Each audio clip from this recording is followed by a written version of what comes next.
হরে কৃষ্ণ কৃষ্ণ কৃষ্ণ হরে হরে, হরে রাম রাম রাম হরে হরে। আমরা পড়ছিলাম যে ভগবদ গীতা। ভগবদ গীতার কি এ সম্পর্কে আমরা অনেক বিস্তারিত শুনতে না পারলেও মোটামুটি আমরা শুনেছি।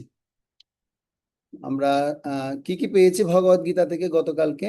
ভগবদ গীতা কি এবং এই ভগবদ গীতা হচ্ছে ভগবানের গীত, সেটা আমরা শুনেছি। এই ভগবদ গীতায় ভীষ্ম পর্বের এটা অন্তর্গত 18খানা চ্যাপ্টার এখানে কি করা হয়েছে, তুলে ধরা হয়েছে। আর স্পেশালি শ্রীমদ্ ভগবদ গীতা কেন বলা হয়েছে? শ্রী মানে এটা আমাদের কি করবে, সৌন্দর্য আয়ু বৃদ্ধি করবেন। ভগবত মানে স্বয়ং ভগবান কি করেছেন, এই ভগবদ গীতা পরিবেশন করেছেন। আর গীতা মানে গীত, সেটা আমরা জানতে পেরেছি। এবং ইতিহাস সম্পর্কে আপনাদেরকে আমি শুনিয়েছি যে ভগবদ গীতা 12,04,00,000 বছর পূর্বে সূর্যদেব বিভূষণকে এই ভগবদ গীতার জ্ঞান প্রদান করেছিলেন ভগবান প্রথম। পরবর্তীতে কেন এই গীতার জ্ঞান অ্যাজ ইট ইজ ছিল না? কারণ রাজর্ষিরা অপরাধ করেছিল কোন এক মুনির কাছে। সে মুনির নাম কি বলেছিলাম? গৌতম মুনির কাছে তারা অপরাধ করেছিলেন। তার অপরাধের কারণে তারা সেই জ্ঞান মনে রাখতে পারেননি বিধে ভগবান আবার পুনরায় কি করলেন, রাজর্ষিদের মধ্যে অন্যতম অর্জুনকে কি করলেন, এই ভগবদ গীতার জ্ঞান কুরুক্ষেত্রের রণাঙ্গনে প্রদান করেছিলেন। আর কুরুক্ষেত্রের রণাঙ্গনে প্রদান করার কারণটা কি আমরা দেখেছি, সংসারটা কুরুক্ষেত্রময়। আর এরকম বিষয়ে একজন ব্যক্তি, জড় বিষয় ব্যক্তি, একজন সংসারী ব্যক্তিকে কেন দেওয়া হয়েছে? কারণ আমরাও ঠিক সবাই জড় বিষয়ের মধ্যে রয়েছি। হ্যাঁ, আমরা ওই অর্জুনকে অনুসরণ করে যেন আমরা এজ ইট ইজ কি করতে পারি, অর্জুন যেভাবে ভগবদ গীতার জ্ঞান গ্রহণ করেছেন সেটা যেন আমরা জ্ঞান লাভ করে উপকৃত হতে পারি। আর শিল প্রভুপাদের এই ভগবদ গীতা যথাযথ কেন তিনি গীতাতে যথাযথ লিখলেন? কারণ হচ্ছে ভগবান যা অ্যাজ ইট ইজ বলেছেন, তার মনোভাব যেরকম ছিল সে অ্যাজ ইট ইজ, অর্থাৎ সে যথাযথ মনোভাব মনোরূপটাকেই প্রভুপাদ তিনি কি করেছেন, সারা বিশ্ব জগতে তিনি তুলে ধরেছিলেন। তো এই প্রসঙ্গ আমরা শেষ করেছি গতকালকে। এবং আমি একটু করে আপনাদেরকে এই ইতিহাসটা বলেছি শুধু, যে সূর্যদেব বিভূষণকে দিয়েছেন, তারপর পরম্পরাক্রমে দিয়ে আসছিল, প্রায় তখন আবার সেই গীতার জ্ঞান নষ্ট হয়ে যাচ্ছিল। এই জন্য ভগবদ গীতার জ্ঞানের যে আমরা অনেকগুলো বিষয় শুনেছি। ভগবদ গীতায় 5টা আলোচ্য বিষয় আছে: ঈশ্বর, জীব, প্রকৃতি, কর্ম এবং কাল। এবং ভগবদ গীতার 18টা অধ্যায়কে 3টা শতকে ভাগ করা হয়েছে। আমরা দেখেছি যে কর্ম শতক, তারপর ভক্তি শতক এবং জ্ঞান শতক। আপনাদেরকে উদাহরণ দিয়েছিলাম, মুক্তা কোথায় থাকে? শামুকের মাঝখানে থাকে। উপরের খোলসটাও শক্ত, নিচের খোলসটা শক্ত, মাঝখানে সেই মুক্তটা পাওয়া যায়। আর আপনাদেরকে আরেকটা উদাহরণ দিয়েছিলাম, বার্গার। বার্গারের টেস্টি জিনিসটা মাঝখানে থাকে, উপরে থাকে পাউরুটি, নিচে থাকে পাউরুটি। ওটা টেস্টি না তাই না, ওটা টেস্টি, এটা একটু কম টেস্টি আর কি। হেভি টেস্টি জিনিসটা মাঝখানেই থাকে। সেজন্য ভগবদ গীতার এই হেভি টেস্টি জিনিসটা মাঝখানে আছে, সেটা হচ্ছে ভক্তি। আমরা সবাই সবাই যেহেতু ভক্তিযোগী, ভক্তি অনুশীলন করছি, এই ভক্তিকে ভগবান কি করেছেন, জাগ্রত করার জন্য কর্ম এবং জ্ঞানের প্রাধান্যটাকে তিনি তুলে ধরেছেন আমাদের মাঝে।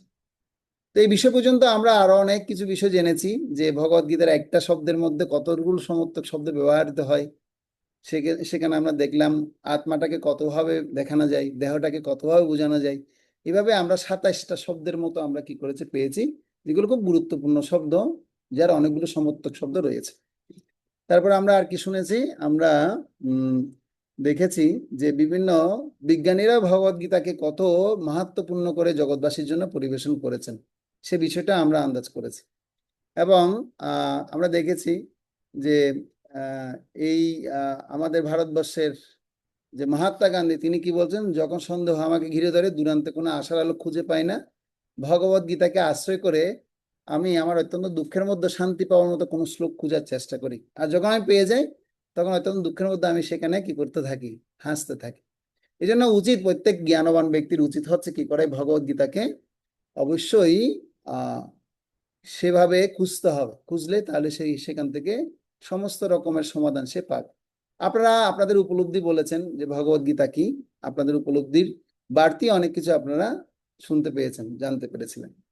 আজকে আমরা জানবো যে এই শ্রীমদ্ ভগবদ গীতার এই যে উপলব্ধি করব, এই উপলব্ধি করতে গেলে আমাদের কয়েকটা স্তর দরকার।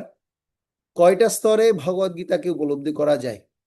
বলছে 60টি স্তরে শ্রীমদ্ ভগবদ গীতার এই শ্লোকগুলোকে উপলব্ধি আমরা করতে পারবো। কয়টা শ্লোকে, কয়টা স্তরে? 60টা স্তরে। প্রথম স্তর হচ্ছে শ্লোকের স্তর। আমরা ভগবদ গীতাকে শ্লোক স্তরে জানতে পারবো, অর্থাৎ শ্লোকের উপর মনোযোগ এবং কেন্দ্রীভূত করে তার শব্দ, তাদের ক্রম, সংজ্ঞা, অর্থ বিশ্লেষণ করে আমরা কি করতে পারি? প্রশ্ন করতে পারি এবং ভাষা এবং কাঠামোর পরিপ্রেক্ষিতে শ্লোকটিকে বোঝার চেষ্টা করতে পারি। আপনারা কখনো এরকম শ্লোকের স্তরে কি বোঝার চেষ্টা করেছেন ভগবদ গীতাকে? যেমন আমি যদি আপনাদেরকে একটা শ্লোক বলি, প্রথম শ্লোকটাই বলছি, ধর্মক্ষেত্রে কুরুক্ষেত্রে সমবেতা যুজুৎসব মামকা পাণ্ডবাশ্চৈব কিমা পূর্বত সঞ্জয়। এই যে শ্লোক বললো, এই শ্লোকে যে কত শব্দ সেখানে কি হয়েছে, রয়ে গেছে। তো সেই শ্লোকের শব্দগুলিকে কখনো আমরা বুঝার চেষ্টা করেছি? হয়তো অনুবাদে আমরা পড়েছি ধর্মক্ষেত্র এবং কুরুক্ষেত্র নামক একটা স্থানে, এটা ধর্মক্ষেত্র ছিল, সেখানে কৌরব পক্ষ এবং পাণ্ডব পক্ষ দুই পক্ষ কি হয়েছে, মিলিত হয়েছে, এবং মিলিত হয়ে তারা যুদ্ধ করার জন্য মানুষের সেখানে উপস্থিত হয়েছে। এরপর কি হয়েছে? এরপরে আমরা সঞ্জয়ের কথা শুনছি, সঞ্জয় উবাচ দৃষ্টা তু পাণ্ডবানিকং ভূরং দুর্যোধনস্তদা আচার্য মুপসঙ্গম্য রাজা বচনমব্রবীত। এভাবে আমরা শুধুমাত্র পড়েছি, কিন্তু এভাবে শ্লোক স্তরে কখনো আমরা ভেঙে ভেঙে পড়ার জন্য কখনো চিন্তা করিনি। হয়তো অনেকে করেছেন, কিন্তু অনেকে করিনি, ম্যাক্সিমাম করিনি। কারা কারা করেছেন দেখি হাত তুলুন তো। না, আমি একদম ভালো মতো এভাবে নিপুণভাবে ভেঙে ভেঙে পড়েছি। পড়েছেন কেউ? আছেন? আছেন? পড়িনি তো। তো এটা হচ্ছে কি, প্রথম ব্যাপার হচ্ছে শ্লোক স্তরে আমরা উপলব্ধি করব। দ্বিতীয় ব্যাপার হচ্ছে অধ্যায় স্তরে, মানে এই যে চ্যাপ্টারে, এই প্রথম অধ্যায়ে বিষাদ যোগের কি চ্যাপ্টার, কালকে আমি আপনাদেরকে হিন্টস দিয়ে দিয়েছি, আপনাদেরকে গ্রুপে একটা ছবিও পাঠিয়েছি, পেয়েছেন না সবাই? তো সেখানে আমি দিয়ে দিয়েছি, মানে একটা কথাই বিষাদ। বিষাদ মানে প্রথম অধ্যায় বিষাদ পুরা। হ্যাঁ, বিষাদের কথা আলোচনা সেখানে করা হয়েছে, চরিত্রের কথা সেখানে আলোচনা আছে। এই যে অধ্যায় স্তরে শ্লোকটি যে অধ্যায়টি যে অন্তর্গত, সেই অধ্যায়ের চিন্তা এবং সে প্রবাহের মধ্যে শ্লোকের যে অন্তর্নিহিত বিবেচনা আছে, এবং আমরা সেই বিষয়ে কি করতে পারি, জিজ্ঞাসা করতে পারি, এবং শ্লোকটিকে এই অধ্যায়ের মধ্যে কি বোঝানো হয়েছে সেটা আমাদের খুঁজতে হবে। সে বোঝাটা খুব দরকার। আমি কিন্তু এখন যা কথা বলছি খুব গুরুত্বপূর্ণ কথা বলছি, এগুলো প্রত্যেকেই নোটস রাখতে পারেন। তাহলে প্রথম বললাম কি, শ্লোকের স্তর, দ্বিতীয় বললাম হচ্ছে অধ্যায়ের স্তর, এবার তৃতীয় নম্বর বলবো সেটা হচ্ছে দর্শনের স্তর, দার্শনিক ব্যাপার। তো একটা কথা আছে, যদি আপনি ধর্মটাকে ভালো মতো, দর্শনটা যদি ভালো মতো না বুঝেন, তাহলে সেটা মানসিক জল্পনা কল্পনা হবে। আর দর্শনটাকে যদি ভালো মতো ধর্মের দ্বারা মানে কি না করেন, পরিচালিত না করেন, তাহলে সেটা হবে ভাগ প্রবণতা। কি হবে? ভাব প্রবণতা হবে। শিল প্রভুপাদ এই কথা ভগবদ গীতার আমরা যখন পড়বো একটা জায়গায় পাবো, সেটা এই পয়েন্টটা পাবো। এটা বিশেষ করে তৃতীয় অধ্যায়ে আমরা সেই কথাটা পাবো, প্রভুপাদের তাৎপর্যের মধ্যে সে কথা লিখেছেন। তো সেজন্য আমরা কি আসলে ভাবুকতা করছি, না অজ্ঞতার মতো ধর্মকে ধারণ ধারণ করছি? এই জন্য কি করতে হবে, দার্শনিক স্তরে হ্যাঁ এই ভগবদ গীতার শ্লোককে বুঝতে হবে। ভগবদ গীতার দার্শনিক চিন্তাধারার অনেকগুলো প্রচলিত দর্শনকে একীভূত করতে হবে। তাহলেই আমরা কি করতে পারবো, যেমন বেদান্ত যে সাংখ্য দর্শন আছে, অনেকগুলো সাংখ্য দর্শনের কথা বলা হয়। একটা হচ্ছে নাস্তিক সাংখ্য দর্শন, আর একটা আস্তিক সাংখ্য দর্শন। আর আমরা যখন সাংখ্যযোগ পড়ি, তাহলে এই সাংখ্যযোগ কি, তাহলে কি আস্তিক সাংখ্য দর্শন কি নাস্তিক সাংখ্য দর্শন? এই দর্শনের আসলে ভিত্তিটা কি? তো এইভাবে করে প্রত্যেক বিষয়গুলোকে আমাদের কি করতে হবে, এভাবে আমাদের খুঁটিয়ে খুঁটিয়ে বের করতে হবে। তো এই জন্য একটা নিজস্ব স্বতন্ত্রতা, যে আধ্যাত্মিক বিশ্ব দৃষ্টি আছে, সেটা আমাদের খুঁজে বের করতে হবে। গীতার বিশ্ব দৃষ্টিকে ভালো মতো উপলব্ধি করার জন্য আমরা এই বিষয়ে জিজ্ঞেস করতে পারি যে গীতার সামগ্রিক দর্শনের প্রেক্ষিতে এই শ্লোকে আসলে অর্থটা কি, কি দর্শন বুঝাতে চাইছে আসলে, এই শ্লোকের দর্শনটা কি বুঝাতে চাইছে সেটা আমাকে ধরতে হবে। যেমন আমি আপনাদের উদাহরণ দিতে পারি, একটা শ্লোক, যৎ যৎ আচরেতি শ্রেষ্ঠ শ্রেষ্ঠত্বেবে ইতর জন সযৎ প্রমাণং কুরুতে লোকাস্তনুত বর্ততে। মানে সমাজের শ্রেষ্ঠ ব্যক্তিরা যেভাবে আচরণ করবেন, সাধারণ মানুষরা তাকে কি করবেন, তাকে অনুসরণ করবেন। তিনি যা প্রমাণ বলে স্বীকার করবেন, সাধারণ মানুষরা সেটাই গ্রহণ করবেন। তো এটার ভিতরে দর্শনটা কি রয়েছে? দর্শন হচ্ছে আপনাকে আচরণ করতে হবে। আপনি আচরণ না করলে সাধারণ মানুষরা কি হবে? আপনি যদি সিগারেট খান, সাধারণ মানুষরা সিগারেট খাওয়া শুরু করবে। আরে, আমার টিচার সিগারেট খাচ্ছে, এবং বর্তমান শিক্ষা প্রতিষ্ঠানগুলোতে তাই হচ্ছে কি হচ্ছে না? তো যার কারণে সমাজ অধপতিত হচ্ছে। তো এই জন্য দর্শন স্তর খুব দরকার। দর্শন স্তর, তাহলে আমি আবার প্রথম থেকে বলি। প্রথম শ্লোক স্তর বললাম, দ্বিতীয়ত হচ্ছে অধ্যায় স্তর, তৃতীয় হচ্ছে দর্শনের স্তর। এবার হচ্ছে 4 নাম্বার যাবো, যে ভগবান শ্রীকৃষ্ণ এবং অর্জুনের মধ্যে যে আলোচনা হলো, সেই আলোচনার স্তরটা কোথায়, এই আলোচনার গভীরতাটা কোথায় রয়েছে। তো যুদ্ধ করব, অর্জুন বলছেন আমি যুদ্ধ করব না। হ্যাঁ, আর ভগবান কি দিচ্ছেন, নীতি দিচ্ছেন যে তুমি আসলে যুদ্ধ করবো না, তুমি অজ্ঞের মতো কথা বলছো। এই সমস্যা সমাধানের জন্য পরমেশ্বর ভগবান তাকে কত রকমের নীতি তাকে প্রদান করেছেন। আর ভগবানও আবার দেখছেন কি আসলে সেই নীতিগুলো গ্রহণ করার জন্য যোগ্যতা হয়ে উঠছেন কিনা। হ্যাঁ, তো এই যে কৃষ্ণ এবং অর্জুনের মধ্যে যে আলোচনা স্তর, সেই আলোচনা স্তরটা আমাদের ব্যক্তিগত জীবনে আমরা কিভাবে প্রয়োগ করবো। হম, খুব গুরুত্বপূর্ণ বিষয়। তো সেজন্য এই যুদ্ধক্ষেত্রে অর্জুনের যে শ্লোকের অর্থ মানে ভগবান থেকে জানতে চেয়েছেন, সেটা কি অর্জুন নিজের জন্য জানতে চেয়েছেন, না তিনি আমাদের সমস্ত জগৎবাসীর জন্য এই ব্যাপারটা, এই বক্তব্যটা তিনি উপস্থাপন করেছেন। যেমন আমি আপনাদের একটা উদাহরণ দিচ্ছি। ভগবানকে অর্জুন বলছেন, ভগবান আপনি তো আমাদের সব কথা শুনালেন, ধ্যানের কথা শুনালেন, যোগের কথা শুনালেন। আমি এখন বুঝতে পারছি এই ধ্যান এবং যোগ যাই করতে যাই, তাহলে প্রথমে আগে ঠিক করতে হবে মনটাকে। কি ঠিক করতে হবে? মনটাকে ঠিক করতে হবে। চঞ্চল হি মন কৃষ্ণ প্রমাতি বলবদ্ধিরম। এত চঞ্চল মনটা, এটা স্থির করতে পারছি না প্রভু। আপনি আগে সে সম্পর্কে আমাকে বলুন, এটাকে কি আসলে নিয়ন্ত্রণ করা সম্ভব?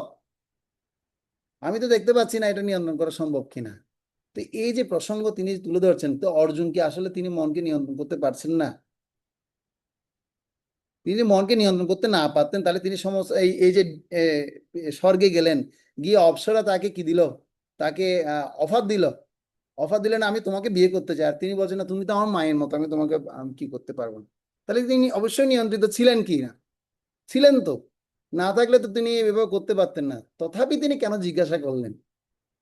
তো সেই প্রসঙ্গটা আমাদের ধরতে হবে, যে আসলে ভগবান কৃষ্ণ এবং অর্জুনের মধ্যে, গুরু এবং শিষ্যের মধ্যে যে প্রসঙ্গ আলোচনা হচ্ছে, সেই আলোচনা স্তরটা আমাকে বুঝতে হবে। হুম, এরপরে আমরা তাহলে প্রথম থেকে আবার যদি শুনি, শ্লোক স্তর, অধ্যায় স্তর, দর্শনের স্তর, তারপর হচ্ছে কৃষ্ণ এবং অর্জুনের মধ্যে যে আলোচনা স্তর, সেই আলোচনা স্তর আমাদের বুঝতে হবে, ধরতে হবে। তাহলে কটা গেল? শ্লোক, অধ্যায়, তার দর্শন, কৃষ্ণ এবং অর্জুনের মধ্যে আলোচনা স্তর, 4টা গেল। 5 নাম্বার হচ্ছে ভক্তিমূলক প্রয়োগের স্তর।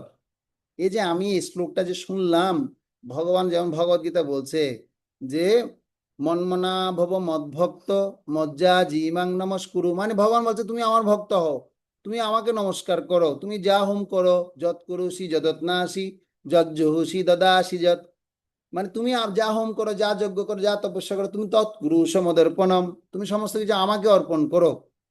এই যে শ্লোকে মানে এই যে ভক্তির কথা বলছে, সেগুলোকে আসলে আমি ধরতে পারছি, কিন্তু সবাই ধরতে পারে না। যারা মায়াবাদীরা রয়েছে, যারা সাধারণ মানুষরা রয়েছে, আরে আসলে এটা কি বলতে চাইছে বুঝতে পারছি না, কি বলতে চাইছে বুঝতে পারছি না। যে আমাকে অর্পণ করো মানে এখানে তো কৃষ্ণ ভগবদ গীতায় কখনো তো কৃষ্ণ উবাচ কথাটা পাইনি। আপনারা কখনো পেয়েছেন ভগবদ গীতায় কৃষ্ণ উবাচ?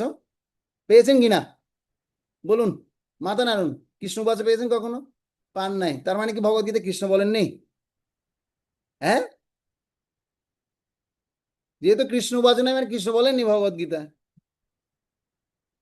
ভালো মতো বুঝুন আমি যে কথাটা বলতে চাইছি, যে আসলে ভগবদ গীতা যে কৃষ্ণ উবাচ নেই মানে কৃষ্ণ বলেননি তাই নয়।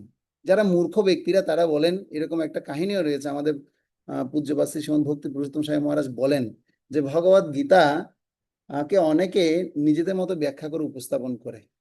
তো এক ব্যক্তি বলছে যে আসলে ভগবদ গীতা তো কখনো দেখিনি কৃষ্ণ উবাচ বলতে, কোথায় পাবে তোমরা কৃষ্ণ উবাচটা? তো মহারাজ বলছিলেন যে আসলে তখন এই কথা যখন মহারাজকে একদিন বলছেন কই কৃষ্ণ উবাচ নাই, তখন মহারাজ তাকে উপমা দিয়ে বুঝাচ্ছে। কি বুঝাচ্ছে? বুঝাচ্ছে আসলে দেখুন, যেমন ধরুন আপনার প্রাইমারি স্কুলে আপনার সন্তান পড়ে। যেমন আমি যমুনা মাতাজির কথা বলি, যমুনা মাতাজির ছেলেকে তিনি প্রাইমারি স্কুলে পড়ান, তার ছেলে পড়ে ক্লাস 5-এ। এখন ক্লাস 5-এ আপনার পাঁচটা পাঁচটা সাবজেক্ট সেখানে পড়ানো হয়, সমাজ বিজ্ঞান, ম্যাথস, বাংলা, ইংরেজি, ঠিক আছে? তো এই 5টা সাবজেক্টের মধ্যে ম্যাথের টিচার যিনি কালীপ্রসন্ন বাবু তিনি আসেননি। তিনি কি ম্যাথের টিচার যিনি কালীপ্রসন্ন বাবু তিনি আসেননি। এখন যেহেতু তিনি আসেনি, তাহলে কি ক্লাসে মিস যাবে? এখন ছাত্ররা কি করলেন, এখন গিয়ে দৌড়ে গেলেন সেই স্কুলের হেড টিচারের কাছে, head sir, head sir, head sir, head স্যারের নাম হচ্ছে কৃষ্ণবাবু, হেড স্যারের নাম কি? কৃষ্ণবাবু। তো তারা গিয়ে হেড স্যারকে বলছে, head sir, head sir, sir sir sir, আজকে তো আমাদের কালী প্রসন্ন স্যার তো আসেননি, অর্থাৎ আমাদের ম্যাথ টিচার আসেননি, টিচার আপনি কি আমাদের ক্লাসটা নেবেন? তখন তিনি কি বললেন, হ্যাঁ তোমরা গিয়ে ক্লাসে বসো, আমি এক্ষুনি আসছি, তোমাদের ক্লাসটা আমি এক্ষুনি নেব। তারপর তারা আসলেন, আসার পরে তারপর তারা ক্লাসরুমে বসলেন। এরপরে টিচার আসলেন, টিচারের নাম কি বললাম? কৃষ্ণ স্যার আসলেন। এসে এবার তিনি কি নিবেন, তিনি তাদের ম্যাথ করালেন, করানোর পর তাদের সুন্দর মতো ক্লাস সম্পন্ন হলো, তাদের ছুটি হয়ে গেল। এবার বাড়িতে যখন গেলেন, যাওয়ার পরে মা বলছে, কিরে তোদের নাকি শুনলাম আজকে নাকি ম্যাথ টিচার আসে নাই, কালীপ্রসন্ন স্যার নাকি আসেননি। তো তখন বাচ্চা বলছে, যমুনা মাতাজি সন্তান বলছে, ও মা তো কি হয়েছে, ম্যাথ টিচার আসেনি তো কি হয়েছে, আমাদের হেড স্যার তো ক্লাস নিয়েছে। তো হেড স্যারটা কে? তো ছেলেটা বলতে পারতো, আমাদের তো আজকে কৃষ্ণ স্যার নিয়েছে। তো কৃষ্ণ স্যার না বলে সে কি বলছে, হেড স্যার নিয়েছে। তার মানে আপনারা কি বুঝতে পারছেন বলুন? এই যে প্রসঙ্গ যেটা বললাম, এটা কি আপনারা ধরতে পেরেছেন আমি যে উপমাটা দিলাম? তার মানে কি, আহ, আহ, যে যিনি হেড স্যার, হেড স্যারের নাম কি তাহলে কৃষ্ণ স্যার নয়? তাহলে হেড স্যারটা কেন বলছে, হেড স্যারটা এই জন্য বলছে, মানে অত্যাধিক সম্মান তাকে প্রদান করা হচ্ছে, অত্যাধিক সম্মান দিয়ে তাকে সে কথা বলানো হচ্ছে বিদায় হেড স্যার নিয়েছেন সেটা বলছেন। তো আমরা ভগবত গীতাকে, যে ভগবান শ্রী ভগবান উবাচ, মানে শ্রী ভগবান মানে হচ্ছে ঈশ্বর পরম কৃষ্ণ, সচ্চিদানন্দ বিগ্রহ, অনাদি রাধে গোবিন্দ সর্বকারণ কারণম, ব্রহ্মাজি বলছে একমাত্র পরমেশ্বর ভগবান হচ্ছে শ্রী কৃষ্ণ, কৃষ্ণই হচ্ছেন একমাত্র ভগবান। তো সে ভগবান যে কৃষ্ণ সেটা কারা বুঝতে পারবে? যারা ভক্তিমূলক স্তরে আছেন। আর যারা এই শ্লোকগুলো পরে ভক্তিমূলক প্রয়োগ কিভাবে করতে পারবে, যারা বের করতে পারবে, এই স্তরটাকে বলা হচ্ছে ভক্তিমূলক প্রয়োগের স্তর। এই স্তরের নাম কি? ভক্তিমূলক প্রয়োগের স্তর। এর পরের স্তর হচ্ছে আধ্যাত্মিক প্রয়োগের স্তর। তাহলে আমাদের এইভাবে করে বুঝতে হবে যে ভগবদ্গীতা আমাদের শ্রীকৃষ্ণের সাথে আমাদের ব্যক্তিগত সম্পর্ক গড়ে তোলাটা খুবই দরকার। এই ব্যক্তিগত সম্পর্ক যত আমরা গড়ে তুলবো, যত অধ্যয়ন করব, আমাদের মধ্যে সেই বুদ্ধিমত্তাটা ভগবান দেবেন। দদামি বুদ্ধি যোগম তাম, আরে তোমাদের বুদ্ধি তো আমি দিব। তোমরা যখন আমি বুদ্ধি দেবো তখন তোমরা আমাকে উপাসনা করতে পারবে, যে যেন পর্যুপাস হতে, আমাকেই উপাসনা তোমরা করতে পারবে। তো এখন যদি আমরা সেই ভক্তিমূলক স্তরে যদি না গিয়ে ভগবদ্গীতাকে উপলব্ধি করি, মানসিক জল্পনা কল্পনার মাধ্যমে যদি অনুভব করি, যে উপমাটা আমি এতক্ষণ ধরে দিলাম, তো সেই ব্যাপারটা যদি ঘটতে থাকে, তাহলে কৃষ্ণকে কখনোই জীবনে জানা হবে না। কারণ কৃষ্ণ হয় নিরাকার, কৃষ্ণ হচ্ছে ব্রহ্ম, কৃষ্ণ হচ্ছে আমার মতো সাধারণ মানুষ, তিনি এদিন জন্মগ্রহণ করেছে, 5,000 বছর আগে জন্মগ্রহণ করেছে। এবার মনে হয় কৃষ্ণের জন্মবার্ষিকী হবে 5,000 কত বছর, 251 বছর হবে মনে হয়। ঠিক আছে? আর এই নিয়ে এতদিন আগে শুধুমাত্র জন্মগ্রহণ করে সাধারণ মানুষ মনে হবে। তো এই জন্য আমাদের একটু কি করতে হবে, আধ্যাত্মিক প্রয়োগ স্তরে এটাকে উপলব্ধি করার জন্য চেষ্টা করতে হবে ভগবদ্গীতাকে। আধ্যাত্মিক প্রয়োগ স্তরে আরেকটু যদি বিস্তারিতভাবে বলি, যে শত শতাব্দী ধরে মানে ভগবদ্গীতার এই যে যে আলোচনা, এই আলোচনার স্তরটাকে, এই ভগবদ গীতার এই জ্ঞানটাকে গ্রহণ করে কত মানে শত শত যোগীরা তারা কি করছেন, তাদের জীবনকে ধন্য করেছেন, করেছেন কি করেননি? হ্যাঁ, তারা এই গীতার জ্ঞানকে জীবনে আলোক আলোক আধারের মতো তারা গ্রহণ করে, তারা আলোর পথ সেটা পেয়েছেন। তো বলা হচ্ছে এই জন্য আমাদেরকে কি করতে হবে, এই আধ্যাত্মিক অন্বেষণকারীদের জন্য, যারা সবচেয়ে ভালো মতো গুরুত্বভাবে আধ্যাত্মিক অনুশীলন করতে চায়, তাদের জন্য এটা একটা হ্যান্ডবুক। এটা একটা কি হ্যান্ডবুক, যে বইটা হাতে নিয়ে, মানে কি মানে কি করে করে আপনার কি বলা হয়, আমরা তো গুগল ম্যাপ দেখি মোবাইলের মধ্যে, কোথাও গেলে যদি রোড খুঁজে না পাই গুগল ম্যাপ দেখি, কিন্তু আধ্যাত্মিক স্তরে যদি কোনো জায়গায় আমার পতন হয়ে যাচ্ছে, তার মানে সাথে সাথে উল্টিয়ে দেখতে হবে কোন জায়গায় আমার পতন হচ্ছে, আরে মানসিক অবস্থা খুব ক্ষতি হচ্ছে, মনটাকে এখন কিভাবে ঠিক করবো, সাথে সাথে উল্টিয়ে আপনি পড়তে পারেন। মন সম্পর্কে ভগবদ্গীতা বলছে, আরে বুদ্ধি তো ঠিক নেই, বুদ্ধিটাকে কিভাবে ঠিক করবো? হুম। তো এইভাবে এই যে আমার অহংকারটা বেড়ে যাচ্ছে, আরে কোথায় বলছো অহংকারের কথা, ভগবদ্গীতা দেখি দেখি একটু খুঁজে দেখি। এভাবে আধ্যাত্মিক স্তরে কি করতে হবে, হ্যান্ডবুকের মতো এটা ব্যবহার করতে হবে, অথবা ইন্ডেক্সের মতো ব্যবহার করতে পারেন, সূচিপত্রের মতো। আমরা ইন্ডেক্স কি করি, এ বি সি ডি দিয়ে একদম ঝেট পর্যন্ত আমরা এ দিয়ে যার নাম আছে তাকে এক পয়েন্ট খুলে, ঠিক তেমনি মন দিয়ে যা শ্লোক আছে শ্লোকগুলো কোড করে রাখতে পারি, শ্লোক করে সেখান থেকে সে শ্লোক পড়তে পারি, তাহলে সাথে সাথে সমাধান পাবো। মহাত্মা গান্ধী সে কথা বলছেন। তো এটা হচ্ছে কি আমাদের আধ্যাত্মিক প্রয়োগের স্তর, যেখানে আমরা কি করতে পাবো, অন্তর্দৃষ্টি খুঁজে পাবো, এবং আমরা জিজ্ঞাসা করব যে আসলে এই শ্লোকটি আমার আধ্যাত্মিক বিবর্তনে কি আসলে আমাকে পথনির্দেশ প্রদান করতে পারে। দেখবেন আপনারা আপনাদের জীবনে, নিজের জীবনে প্র্যাকটিক্যালি আপনারা যদি সমাধান পেতে চান, কখন কোনো বড় সমস্যা আপনি পড়ে গেছেন, পড়ে যাওয়ার সাথে সাথে আপনি কি করবেন, ভগবত গীতাকে চোখ বন্ধ করে কোনো একটা শ্লোক খুলবেন। এদিন আমাদের পূজ্যপাত শ্রীপাদ কমলাপতি প্রভু এসছেন আমাদের মন্দিরে, বলছি দেখি আজকে তোমাদেরকে গীতা পড়াবো, দেখি চোখ বন্ধ করো, বন্ধ করে একটা শ্লোক খুলে ফেলো। আমরা চোখ বন্ধ করলাম, সাথে একটা শ্লোক করলাম, যেটা শ্লোক আসছে আজকে সেটাই আপনাদেরকে পড়াবো। ওমা যেটা পড়াচ্ছে সেটা মনে হচ্ছে আমাদের জীবনের সমাধান। তো আমি আমার জীবনে দেখেছি অনেক মানে এই ধরনের সমস্যা পড়েছে, চোখ বন্ধ করেছি, আর যেটাও আসবে সেটা পড়বো, দেখছি সেখানে সমাধান লেখা আছে। তো আপনারা পরীক্ষা করে দেখতে পারেন যে আসলে আমাদের সমাধান হয় কিনা। তো এইভাবে আমরা আমাদের সমাধানকে কি করতে পারি, খুঁজে নিতে পারি। তাহলে আবার বলি, শ্লোকের স্তর বললাম, অধ্যায় স্তর বললাম, দর্শনের স্তর বললাম, কৃষ্ণ এবং অর্জুনের সাথে যে আলোচনা, সেই আলোচনা স্তরের কথা বললাম, ভক্তিমূলক প্রয়োগ স্তর বললাম, আধ্যাত্মিক প্রয়োগ স্তর বললাম, এবং শেষ হচ্ছে যেটা শেষ পয়েন্ট, যেটা আমাদের গুরুত্ব সবচেয়ে বেশি, আমাদেরকে কি বলা হয়, মানুষ বলা হয়। কি বলা হয়? মানুষ বলা হয়। মানুষ মানে হচ্ছে মানব জাতি। এই মানব জাতির জন্য কিভাবে আপনি সেটাকে প্রয়োগ করবেন, মানব জাতির প্রয়োগের স্তর, অর্থাৎ মানুষের প্রয়োগ স্তর। যেমন একটা শ্লোক বলছে, যুক্তাহার বিহারস্য যুক্ত চেতস্যসু কর্মসু যুক্তব্য স্বপ্ন বোধস্য যুগর ভবতি দুঃখহা। আপনি যদি নিয়মিত কি করেন, টাইমলি খান, টাইমলি ঘুমান, তাহলে আপনি কি হতে পারবেন, যোগী হতে পারবেন। আর যদি তাই করেন তাহলে আপনাকে আর অসুখ বিসুখ আর ধরবে না। তার মানে এই এই যে সিস্টেম, এটা কিভাবে আমার এই মানব জীবনে, মনুষ্য জগতে আমি কিভাবে সেটা কি করতে পারি, প্রয়োগ করতে পারি। গীতা এমন জ্ঞান প্রদান করে যা সমস্ত মানুষকে আরো অর্থপূর্ণভাবে জীবনযাপন করার সাহায্য করতে পারে। আরো কিভাবে সুন্দর মতো করা যায়, জীবনকে আরো সুন্দর করা যায় সেটা শিখাবে আমাদেরকে। তো এই যে 7টি স্তরের কথা বললাম, তো এই 7টি স্তরটাকে যদি আমরা এক কথায় যদি সেটাকে সারাংশে আনি, ভগবদ গীতার শ্লোকগুলোকে 7টি বিস্তৃত স্তরে উপলব্ধি করা যাবে। শ্লোকের স্তর, অধ্যায় স্তর, দর্শনের স্তর, কৃষ্ণ অর্জুন আলোচনা স্তর, ভক্তি প্রয়োগের স্তর এবং আধ্যাত্মিক প্রয়োগের স্তর ও মানব প্রয়োগের স্তর। এই 7টা বিষয় আমাদের অবশ্যই মনে রাখবো। ঠিক আছে, এবার আমি আপনাদের এই প্রসঙ্গগুলো আর বেশি আলোচনা করব না। এবার আমরা সরাসরি চলে যাব ভগবদ গীতার ভূমিকা এবং মুখবন্ধী। আচ্ছা, আপনাদেরকে আরেকটা বিষয় বলে দিই, এটা খুব গুরুত্বপূর্ণ পয়েন্ট, এটা আলোচনা করিনি কালকে। এই ভগবদ গীতার যে ছন্দ, আমরা যে বললাম ভগবদ গীতা হচ্ছে একটা গীত। তো গীত মানে হচ্ছে এখানে কি আছে, ছন্দ আছে, তাল আছে, লয় আছে, সবকিছু আছে। তো ছন্দ সম্পর্কে যদি আপনারা কখনো ব্যাকরণ পড়েছেন কিনা, আশা করি পড়েছেন সবাই ছোটবেলা থেকেই। এই ব্যাকরণ সম্পর্কে আপনাদের সবাই উপলব্ধি আছে, ধারণা আছে। তো এই গ্রামারের মধ্যে দেখুন, ছন্দের ছন্দস যোগ আসুনম, আসুন মানে হচ্ছে কি, ছন্দ।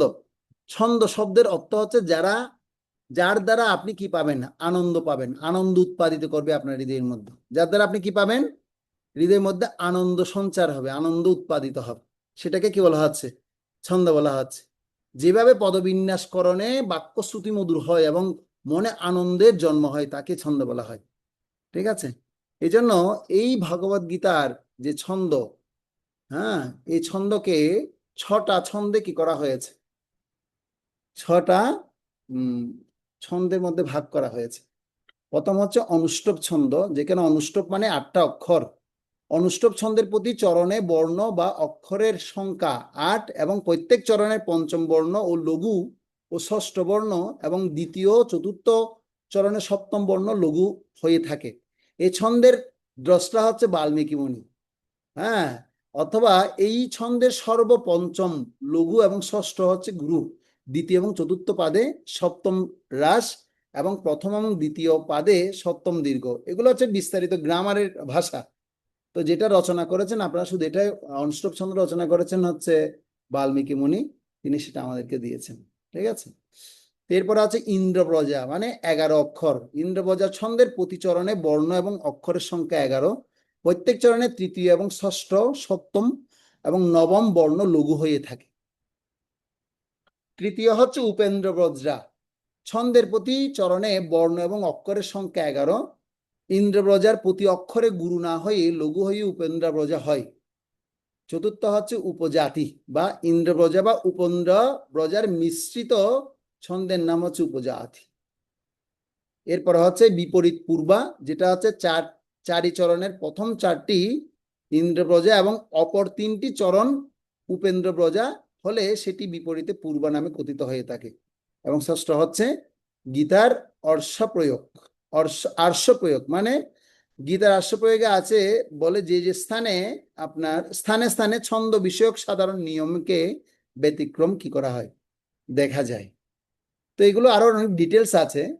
আসলে এই গীতাকে অনেকে অনেকভাবে কি করছে, রিসার্চ করে গবেষণা করে অনেকভাবে ব্যাখ্যা করছেন। আমাদের মন্দিরে একজন ভক্ত আছেন, শ্রীমান মতিয়ন মাধব প্রভু, তিনিও প্রত্যেক গীতাকে অনেক ভেঙে ভেঙে খণ্ড করে করে অনেক বই তিনি প্রকাশনা করার দায়িত্ব নিয়েছেন। তিনিও মানে এভাবে চেষ্টা করছেন, প্রথম অধ্যায়ের জন্য একটা বই, দ্বিতীয় অধ্যায়ের জন্য একটা বই, তৃতীয় অধ্যায়ের জন্য একটা বই, এভাবে করে করে তিনিও চেষ্টা করছেন আমাদের মন্দির থেকে। আরো বিভিন্ন জায়গায় অনেকজন আছেন। হ্যাঁ, তো আপনারা এই সমস্ত গ্রন্থগুলো সংগ্রহ করতে পারেন, যেগুলোর মাধ্যমে আপনারা উপকৃত হতে পারেন এই এই এই এই গ্রন্থগুলো পড়ার মাধ্যমে। ঠিক আছে, তো এগুলোর আরো ডিটেলস আছে, আমি অত ডিটেলস আপনাদেরকে বলছি না, যা শুধু একটু হিন্টস দিচ্ছি কি জন্য আপনারা যেন আরো গবেষণা করে পড়েন, এটার জন্য যেন আরো ধ্যান আপনারা দেন। ঠিক আছে, তো কেউ যদি গীতার ধ্যানে যখন পড়ে থাকবে তখন তার আর অন্য কোনো ধ্যান ভালো লাগবে না। তো এরকম গীতা প্রেমী মানুষও খুব কম পাওয়া যায়, এটা সচরাচর সব সময় পাওয়া যায় না। ঠিক আছে, তো একটা খুব আনন্দের একটা বিষয় সেটা হচ্ছে কি, কিছু কথা আছে যে কথাগুলোর দ্বারা আমরা খুব অনুপ্রেরণা লাভ করতে পারি। আসলে ভগবত গীতা কার পড়া উচিত, এই একটা টপিক আমাদের খুব জানা থাকা দরকার। ভগবত গীতা আসলে কে পড়বে? প্রথম হচ্ছে কি, আমরা যারা যুবক যুবতীরা এখানে ক্লাস অংশগ্রহণ করেছি, তো যুবক যুবতীরা এই ভগবত গীতা কেন পড়বে? তো আসলে সে পড়বে কিভাবে, মানে আপনাকে অর্থাৎ নিজেকে বাঁচতে হয় তা জানার জন্য যুবক যুবতীরা পড়বে। আমাদের পূজ্যপাদ শ্রীমৎ ভক্তি বিজয় ভাগবত স্বামী মহারাজ বলেন খুব সুন্দর মতো, বলছে গীতা কারা পড়বে, কার পড়া উচিত? যুবক যুবতীরা পড়বে হচ্ছে কিভাবে বাঁচতে হয় তা জানার জন্য। আর বৃদ্ধ বা যারা বৃদ্ধা রয়েছেন কিভাবে মৃত্যুবরণ করতে হয় সেটাকে জানার জন্য তারা গীতা পড়বে। আর যারা অজ্ঞ এবং মূর্খ আছেন তারা অজ্ঞ থেকে মুক্তি পাবে, অর্থাৎ জ্ঞান এবং প্রজ্ঞা অর্জনের জন্য তারা গীতা পড়বে। তাই না? খুব আনন্দের বিষয় না? যারা মূর্খ আছে তারা জ্ঞানের জন্য পড়বে। এখন কেউ যদি মনে করে না প্রভু আমি কিছু জানি না, অজ্ঞ মূর্খ, আরে তাহলে গীতা পড়ো। গীতা বললে তোমার কি হবে, জ্ঞান এবং প্রজ্ঞা বাড়বে। আর বলছে যারা বিদ্বান এবং পণ্ডিত যারা আছে, তো বিদ্বান ব্যক্তিদের তো এখন খুব আমরা দেখলে খুব ভয় পাই। যারা খুব শিক্ষিত ব্যক্তিরা অহংকারে একদম চাঙ্গাই থাকে, উপরে একদম উচ্চ সীমানায় থাকে। আরে বাবা কি ডক্টরেট ডিগ্রি অর্জন করেছে, কি কোথায় কোথা থেকে পড়াশোনা করেছে এরকম, আর বাইরে থেকে ডিগ্রি নিয়ে এসেছি। হ্যাঁ, তো খুব অহংকার যারা থাকে, যারা এরকম বিদ্যার্থী ব্যক্তিরা পড়বে কি জন্য পড়বে? বিনয় হওয়ার জন্য। কি জন্য? বিনয়, বিদ্যাভূষণম চ বিনয়, মানে বিদ্যার ভূষণ হচ্ছে কি? বিনয়। আপনি বিনয় ভাবটা আনার জন্য এটা আপনি পড়বেন ভগবত গীতা। আর ধনী ব্যক্তিরা কি করবে? যাদের ধন ধন আছে তারা কি করবে? করুণা পরায়ণ হওয়ার জন্য পড়বে ভগবত গীতা। আর যারা ভাবুক আছে, ভাবুকরা কি কিসের জন্য পড়বে ভগবত গীতা? আছে কিনা নেই এরকম মানুষ? ধনী আছেন, বিদ্যার্থী আছেন, বিদ্বান আছেন, অজ্ঞ মূর্খ আছি, তারপর হচ্ছে বিদ্যা আছে। এখানে তো অনেকে বিদ্যা ক্লাস করছেন। দুইজন তো বিদ্যা এখানে বসে আছেন আমাদের প্রভুদের, দেখি আজকে আছে কিনা দেখি।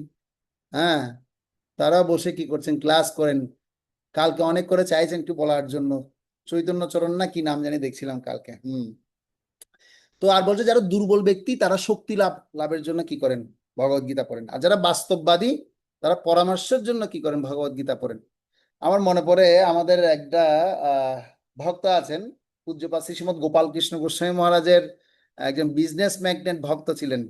তিনি প্রথমে তিনি গুরু মহারাজকে তিনি সমর্পণ করেছেন, অর্থাৎ ভগবত গীতাকে কিভাবে ব্যবসায়ের কাজে আপনি ভগবত গীতা লাগাতে পারবেন, এর জন্য তিনি ওয়ার্ল্ড ওয়াইড কি করেছেন? তিনি গিনেস বুকে রেকর্ড করেছেন। হ্যাঁ, তিনি প্রায় কত ঘন্টা, 18 ঘন্টা তিনি টানা ভগবত গীতা, বিজনেস অফ ভগবত গীতা নিয়ে পড়াশোনা মানে আলোচনা করেছেন, আপনারা ইউটিউবে দেখতে পারবেন। হ্যাঁ, তো এরকম একজন কি আছে ব্যক্তি আছে, তিনি শুধুমাত্র বিজনেস কিভাবে করা যায় ভগবত গীতাকে সেটাকে সেখানে পড়াচ্ছে, পড়িয়েছে। আর যারা কি আছেন শক্তিশালী ব্যক্তি তারা পথ নির্দেশনা লাভের জন্য ভগবত গীতা পড়বেন। আর যারা বিনীত ব্যক্তি আছে তারা পূর্ণতার জন্য ভগবত গীতা পড়বেন। আর যারা ক্লান্তি আছে, খুব ক্লান্ত হয়ে গেছেন, জীবন একদম সর্বশান্ত ক্লান্ত হয়ে পড়ে আছেন, আপনি বিশ্রামের জন্য হলো ভগবত গীতা পড়ুন। কিসের জন্য? বিশ্রাম নেওয়ার জন্য হলো ভগবদ গীতাকে আপনি পড়বেন। আর যারা সংকটাপন্ন আছে, তো সংকটাপন্ন ব্যক্তিরা যেমন অর্জুনের মতো যারা রয়েছেন, তারা এই শান্তি লাভের জন্য কি করবেন? ভগবদ গীতা পড়বেন। জ্ঞাত্তমাম শান্তি মিচ্ছতি, ভগবান ভগবদ গীতা বলছেন। আরে তুমি শান্তি লাভ করতে পারবে, শান্তির সূত্র ভগবান অনেক জায়গায় বলেছে ভগবদ গীতার। 5-6টা শ্লোকের মধ্যে আপনি শুধু পাবেন ভগবদ গীতার শান্তির সূত্র। আপনাদেরকে বলবো যে আপনি এই শ্লোকটার পাশে লিখে দিন যে শান্তির সূত্র এটা। এবং যারা সংশয়ান্বিত ব্যক্তি আছেন, তারা নিঃসন্দেহে হওয়ার জন্য, আস্থা লাভ করার জন্য, আস্থা অর্জন করার জন্য তারা ভগবদ গীতা পড়েন। আর যারা পাপী ব্যক্তি আছেন, পাপীরা উদ্ধারের জন্য কি করেন? আরে বাবা, অনেক পাপ করে ফেলেছি রে, ভগবদ গীতা পড়লে আমার পাপ উদ্ধার হবে। দেখবেন সেজন্য মানুষ কি হয়, যখন মৃত্যু পথযাত্রী যখন চলে আসে, মৃত্যু যখন সন্নিকটে আসে, তখন ভগবদ গীতাটা নিয়ে সামনে অনেকে পড়ে, তুলসী গাছটাকে সামনে রাখে। আর মৃত্যু যখন হয়, মৃত্যুর সময়ে, মৃত্যুর আগে এক মুহূর্তে ভগবদ গীতাটা বুকের মধ্যে দিয়ে দেয়। তো বুকের মধ্যে দিলে তো বাবা কোনো লাভ তো হবে না, এটা আগে তো আপনার পড়তে হবে। সেজন্য যারা কি আছেন, আপনার মৃত্যু পদযাত্রী যারা আছেন, তাদের অবশ্যই কি করতে হবে? হ্যাঁ, মুক্তি লাভের জন্য অবশ্যই ভগবদ গীতা পড়তে হবে। পাপী ব্যক্তিরা উদ্ধারের জন্য পড়বেন। আর যারা আধ্যাত্মিক অনুসন্ধানী রয়েছেন, কিভাবে মুক্তি লাভ করা যায়, সেই মুক্তি লাভের জন্য তারা পড়বেন। আর যারা মানুষ আছেন, আমরা যারা মানুষরা রয়েছি, নির্দেশনা লাভের জন্য আমরা ভগবদ গীতা পড়ি। তো এখন এই যে একটা চার্ট দিয়ে দেওয়া হলো, আপনাদেরকে বলা হলো এই ক্যাটাগরির মধ্যে আমরা পড়ি কিনা। কেউ জ্ঞানী আছেন, কেউ বুড়া আছেন, কেউ বিদ্বান ব্যক্তি আছেন, কেউ ক্লান্ত ব্যক্তি আছেন, কেউ শক্তিশালী ব্যক্তি আছেন, কেউ সংকটাপন্ন আছেন, কেউ সংশয় ব্যক্তি আছেন, কেউ পাপী আছেন, কেউ আধ্যাত্মিক অনুসন্ধানে আছেন। আছেন কি নেই? অবশ্যই আছে। তাহলে এবার আমরা যারা ভগবত ভক্তি যারা অনুশীলন করছি, আমরা এখন তাহলে কি কি জন্য ভগবত গীতা পড়ছি আপনারা বলুন?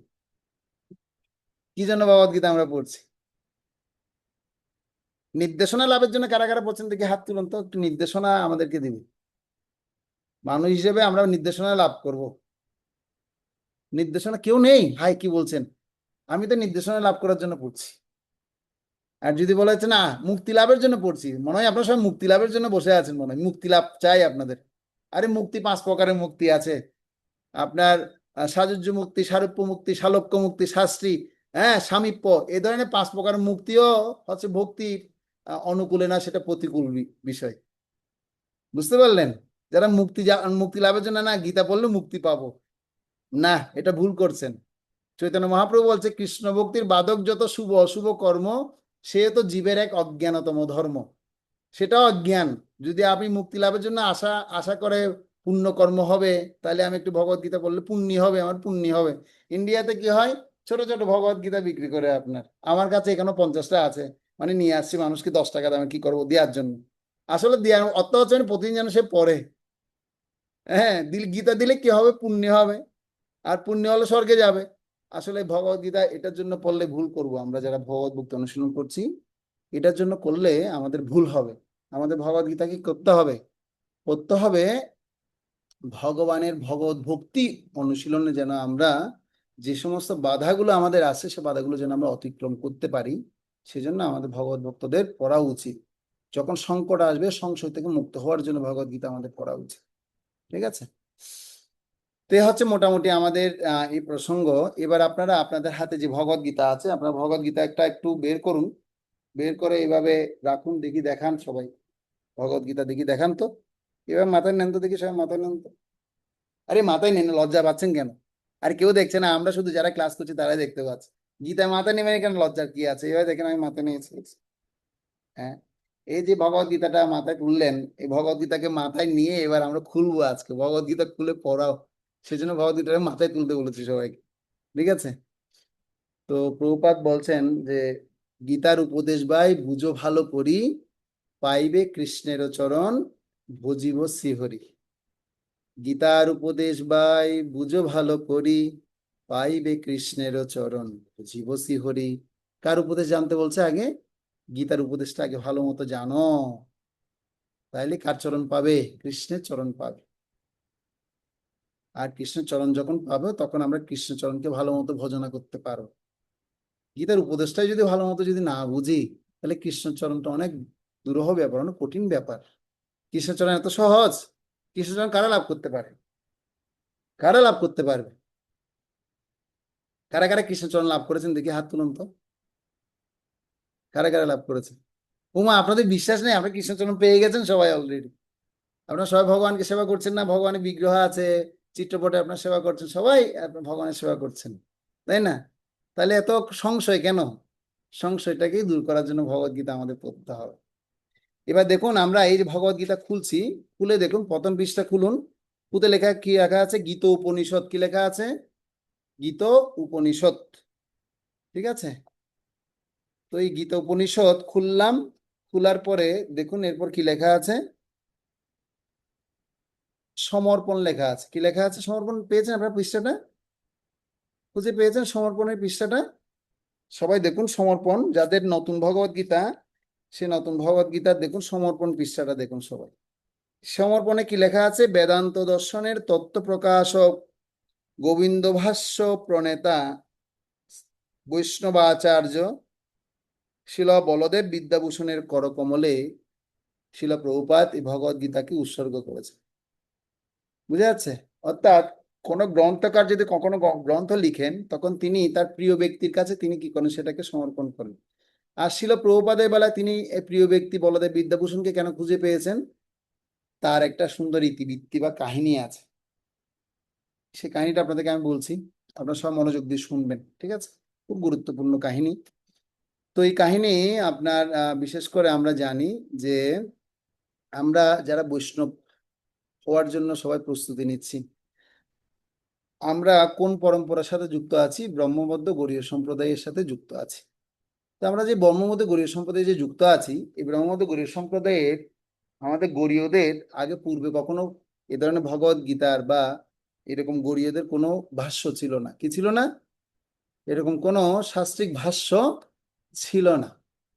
তো এই শাস্ত্রিক ভাষ্য যখন ছিল না, তখন আপনারা শুনবেন যে আমাদের বৃন্দাবন ধামে তিনটা বিগ্রহ অত্যন্ত সমাদৃত। একটা প্রয়োজন বিগ্রহ, একটা হচ্ছে সম্বন্ধ বিগ্রহ, আর একটা হচ্ছে অবিধেয় বিগ্রহ। সম্বন্ধ, অবিধেয়, প্রয়োজন, তিনটা বিগ্রহ। আর তিনটা বিগ্রহ হচ্ছে ক্রমান্বয়ে শ্রী গোবিন্দ, গোপীনাথ, মদন মোহন। শ্রী গোবিন্দ, গোপীনাথ, মদন মোহন। আর এই বিগ্রহগুলো স্থাপন হয়েছিল বৃন্দাবনে। বৃন্দাবনে গোস্বামীরা এই বিগ্রহগুলোকে প্রাপ্ত হয়েছিলেন, এবং এক এক গোস্বামী এক এক বিগ্রহকে তারা প্রাপ্ত হয়েছিলেন, এবং তারা বৃন্দাবনে সেই তারা সেখানে সেই গোবিন্দজিকে, মদন মোহনকে, গোপীনাথকে খুব সুন্দর মতো সেবা করছিলেন। তো আপনারা জানেন যে সময়ে সময়ে বিভিন্ন দস্যুদের আক্রমণ হয়। তো মহামেডাম আক্রমণ করেছিল, মানে যবন কোম্পানি কি করেছিল? আক্রমণ করেছিল। আর সে আক্রমণের ফলে বৃন্দাবনের অনেক অনেক মন্দির ভেঙে দিয়েছিল। আপনারা সেই কাহিনী আপনারা জানেন, অনেকে শুনেছেন। আর এখনো বর্তমানে যদি আপনারা বৃন্দাবনে যান, দেখবেন একটা মদন মোহন মন্দির আছে। সেই মদন মোহন মন্দিরে গিয়ে দেখতে পাবেন যে সে মদন মোহনের মন্দিরের উপরে চূড়া কি হয়ে আছে? ভেঙে আছে। মানে এটা তখন কি করেছিল? সেই অসুর শাসকরা যখন শাসন করছিল, তখন তারা এভাবে সমস্ত ভগবানের তীর্থস্থানগুলোকে লুপ্ত করার জন্য তারা অনেক প্রচেষ্টা করেছিল। তো এই সংবাদ পাওয়ার আগে, বৃন্দাবনে আক্রমণ করার আগে, জয়পুরে যিনি রাজা ছিলেন মানসিং, তিনি খবর পেয়ে গেছেন যে আসলে এরকম পরিস্থিতি হচ্ছে। তখন তিনি কি করলেন? এই সমস্ত বিগ্রহগুলো তিনি সেখানে রক্ষা করার জন্য মানে কোথায় নিয়ে গেলেন? রাজস্থানে নিয়ে গেলেন। তো আমার যাওয়ার সৌভাগ্য হয়েছে সেখানে রাজস্থানে। এই বিগ্রহ, তিন বিগ্রহ দর্শন করার সৌভাগ্য হয়েছে। সে রাজস্থানে সে তিন বিগ্রহ রেখে তিনি সেখানে সেগুলোকে সুরক্ষা প্রদান করেন। পরবর্তীতে এই বিগ্রহগুলো সেবা করার দায়িত্ব পান হচ্ছে আমাদের ব্রহ্মমুদ্র গৌড়ীয় সম্প্রদায়ের বৈষ্ণববৃন্দরা, সেগুলো সেবা করার দায়িত্ব পান। তো এভাবে যখন সেবা করছিলেন, তখন সাউথ ইন্ডিয়া থেকে, অর্থাৎ দক্ষিণ ভারত থেকে শ্রী সম্প্রদায়ের কিছু ভক্ত সেখানে আসছিলেন গোবিন্দ থেকে দর্শন করার জন্য, মদন মোহনকে দর্শন করার জন্য, গোপীনাথকে দর্শন করার জন্য তারা গিয়েছিলেন। তো যখন তারা দর্শন করতে গেছেন, গিয়ে দেখতে পাচ্ছে যে এখানে যারা সেবা করছে সে গৌরীয়রা, গৌরীয়দের তো কোনো এরকম কি নেই।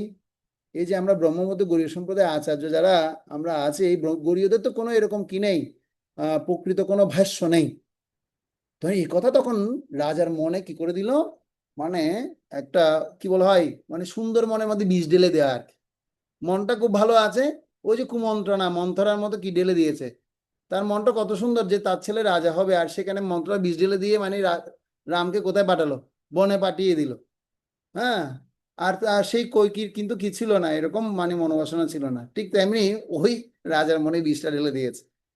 আর তখন তিনি কি করলেন, দৌড়ে আসলেন সেই যারা গরীয় যারা সেবা করছেন, তো সেই সেবকদের কাছে দৌড়ে এসে বলছে, তোমাদের নাকি কোনো এই ধরনের কি নেই, গরীয় ভাষ্য নেই? হ্যাঁ, তোমরা এইভাবে কোনো কি করতে পারবে না, কোনো সেবা করতে পারবে না। আর এই খবর কি হয়েছে, যেহেতু গোবিন্দজির সেবায় যারা গৌড়ীয় বৈষ্ণবরা সেবা করছেন, তখন সেই জয়পুরের রাজা তখন এই সমস্ত কথা যখন বৈষ্ণবদেরকে যখন বললেন, তখন এই খবর খবর পেয়েছেন বিশ্বনাথ চক্রবর্তী ঠাকুর। কে খবর পেয়েছেন? বিশ্বনাথ চক্রবর্তী ঠাকুর তখন ছিলেন আমাদের বৈষ্ণব আচার্যদের মধ্যে অন্যতম শ্রেষ্ঠ আচার্য। তো বিশ্বনাথ চক্রবর্তী ঠাকুর তখন তিনি কি করলেন, এই সংবাদ তিনি পেলেন। এবং যখন এই কথা যখন খবর পেয়েছেন, তো যেহেতু প্রবীণ, তিনি কি ছিলেন, মানে বয়সে অনেক প্রবীণ ছিলেন, তো তিনি এই খবরটা কি করলেন, এই সমস্যার সমাধানের জন্য তিনি চিন্তিত হয়ে পড়েছেন। আর যখন বয়স হয়ে গেছে, তখন তিনি এ সমাধান নিজে এসে সেটা করতে পারছেন না। তখন তিনি কাকে পাঠালেন? বিশ্বনাথ চক্রবর্তী ঠাকুরকে। বিশ্বনাথ চক্রবর্তী ঠাকুর তখন তিনি এই ইয়াকে পাঠালেন, কাকে? বলদেব বিদ্যাভূষণকে সেখানে প্রেরণ করেন। আরে বলদেব বিদ্যাভূষণ ঠাকুর তিনি সেখানে গিয়ে তিনি আহ সেই রাজার সাথে কথা বলেন। কথা বলে বুঝতে পারলেন যে আসলে সত্যি কথা বলতে তখন আমাদের গরীয়দের কোনো ভাষ্য ছিল না। গরীয়দের কোনো কি ছিল না? ভাষ্য ছিল না। ভাষ্য যা ছিল সেগুলো অন্যান্য সম্প্রদায়ের ছিল। তখন বলদেব বিদ্যাভূষণ মানে এই কথাগুলো শুনে তখন তিনি রাজার সাথে দীপ্তকণ্ঠ ঘোষণা করলেন। কেন? তার গোবিন্দজির চরণে একটা আলাদা বিশ্বাস তার ছিল। ভগবান গোবিন্দজি মানে কি ছিল, চরণে একটা আলাদা পূর্ণ বিশ্বাস তার মধ্যে ছিল, যে না, আমাদের অবশ্যই কি আছে। তখন রাজাকে তিনি দীপ্তকণ্ঠে বলছেন, না, আমাদের অবশ্যই ভাষ্য আছে। কে বলছে আমাদের ভাষ্য নেই? আমি কালকের মধ্যে আপনাকে আমি ভাষ্য এনে দেখাবো। বুঝতে পারলেন? আর এই কথা যেহেতু বলে ফেলেছে, মানে সে কি করেছে, ভগবানের প্রতি বিশ্বাস করে সে কি করেছে, বলে ফেলেছে। আর এই কথা বলার সাথে সাথেই তখন রাজা খুব প্রীত হলেন। ঠিক আছে, তাহলে তুমি নিয়ে আসো কালকে, তাহলে কালকে তোমার সাথে কি হবে, কথা হবে এই ব্যাপারে। আর আজকে আর কোনো কথা বলছি না, তাহলে তুমি নিয়ে আসো, ভাষ্য নিয়ে আসো, তারপর কথা বলবো। আর এখন তো বলদের বিদ্যাভূষণ তো বিপদে পড়ে গেছে। এখন বিপদে পড়ে গিয়ে এবার তিনি কি করছেন, সে গোবিন্দজির কাছে প্রার্থনা করা শুরু করলেন। প্রার্থনা করে বলছে, হে গোবিন্দ দেব, আমি তো বলে দিলাম যে আমাদের ভাষ্য আছে, কিন্তু সত্যিকারের অর্থ তো আমাদের কোনো ভাষ্য নেই, এখনো কোনো রচিত হয়নি ভাষ্য। তো এখন আপনাকে আপনাকে আমি আপনাদের সেবা কি আসলে আমরা আর করতে পারবো না? আমাদের সেবা কি আসলে তাহলে এই সেবা কি অন্যদের খাতে চলে যাবে প্রভু? আমরা কি আপনাদের সেবা করে সন্তুষ্ট করতে পারিনি? আপনি এটা বিহিত করুন প্রভু। আর ভগবান তো স্বয়ং, এগুলো হচ্ছে স্বয়ং প্রকটিত বিগ্রহ। ভগবান স্বয়ং মানে ভক্তের মানে আক্ষেপ, তিনি ভক্তের সমস্ত সমস্যা তিনি নিধন করার জন্য এই জগতে ভক্তের জন্য কি হয়ে আছেন, তিনি বন্দী হয়ে আছেন। আর তখন কি করলেন, তিনি এই কথা বলতে বলতে গোবিন্দ দেবের চরণে তিনি পরে কি করছেন, কান্না করছেন আর কান্না করছেন। তো তিনি এইভাবে করতে করতে তিনি সেখানে ঘুমিয়ে গেছেন। তখন গোবিন্দদেব তার স্বপ্নে আসলেন। এসে বলছে, উঠো বলদেব, উঠো বিদ্যাভূষণ, কলম নাও, নিয়ে তুমি লেখা শুরু করো। এই কথা বলার পর তিনি মানে কি পেয়ে গেছেন, হ্যাঁ কি লেখা শুরু? বলছে কি, বলছে হ্যাঁ তুমি লেখা শুরু করো। বলছে কি লিখবো?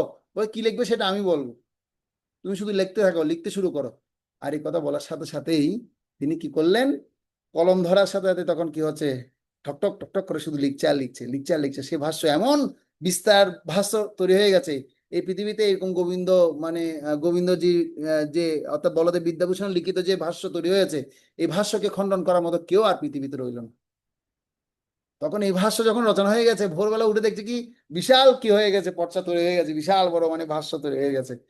তখন তিনি দেখতে পাচ্ছেন কি আসলে এই ভাষ্য তিনি নিজে লেখেননি, কে লিখেছেন? স্বয়ং গোবিন্দ দেব এসে সেটা লিখে দিয়েছেন। এই জন্য দেখুন আমাদের এখানে লেখা আছে কি, দেখুন, সমর্পণ করেছেন বেদান্ত দর্শনের তত্ত্ব প্রকাশক, গোবিন্দ ভাষ্যের প্রণেতা, বৈষ্ণব আচার্য শিল বলদেব বিদ্যাভূষণের করকমলে, সেটা আমি নিবেদন করছি। এই জন্যই আমাদের বৈষ্ণব ভাষ্যের মধ্যে সবচেয়ে শ্রেষ্ঠ ভাষ্য হচ্ছে কি, বলদেব বিদ্যাভূষণের পর্চা। এই পর্চাটা আমাদের সবার কি করা উচিত, অধ্যয়ন করা উচিত। সেজন্য আমাদের যখন অনেক যারা ভগবত ভক্তিতে খুব হন, সিনিয়র হন, তখন তারা এই ভগবদ গীতার শ্লোককে কি করেন, তারা গোবিন্দদেবের অর্থাৎ গোবিন্দদেবের ভাষ্য বলদেব বিদ্যাভূষণের ভাষ্যের সাথে তারা মিলিয়ে মিলিয়ে পড়েন। আমাদের অনেক ভক্ত আছেন শ্রীমদ্ ভাগবতমের সূত্র, হ্যাঁ, পড়েন, যে বলদেব বিদ্যাভূষণের, আমার কাছেও আছে। সেগুলো মানে অন্য ভাষা অর্থাৎ বাংলা ভাষার যে স্বাভাবিক চলিত ভাষা থেকে একটু ভিন্ন রূপ। ঠিক আছে, তো সেভাবে কি করা হচ্ছে, ভক্তরা এখন সেটাকে আস্বাদন করছেন। আর গোবিন্দদেবের স্বয়ং লেখা ভাষ্য, মানে বুঝতে পারছেন, মানে স্বয়ং ভগবান আমাদেরকে সে ভাষ্য দিয়ে গেছে।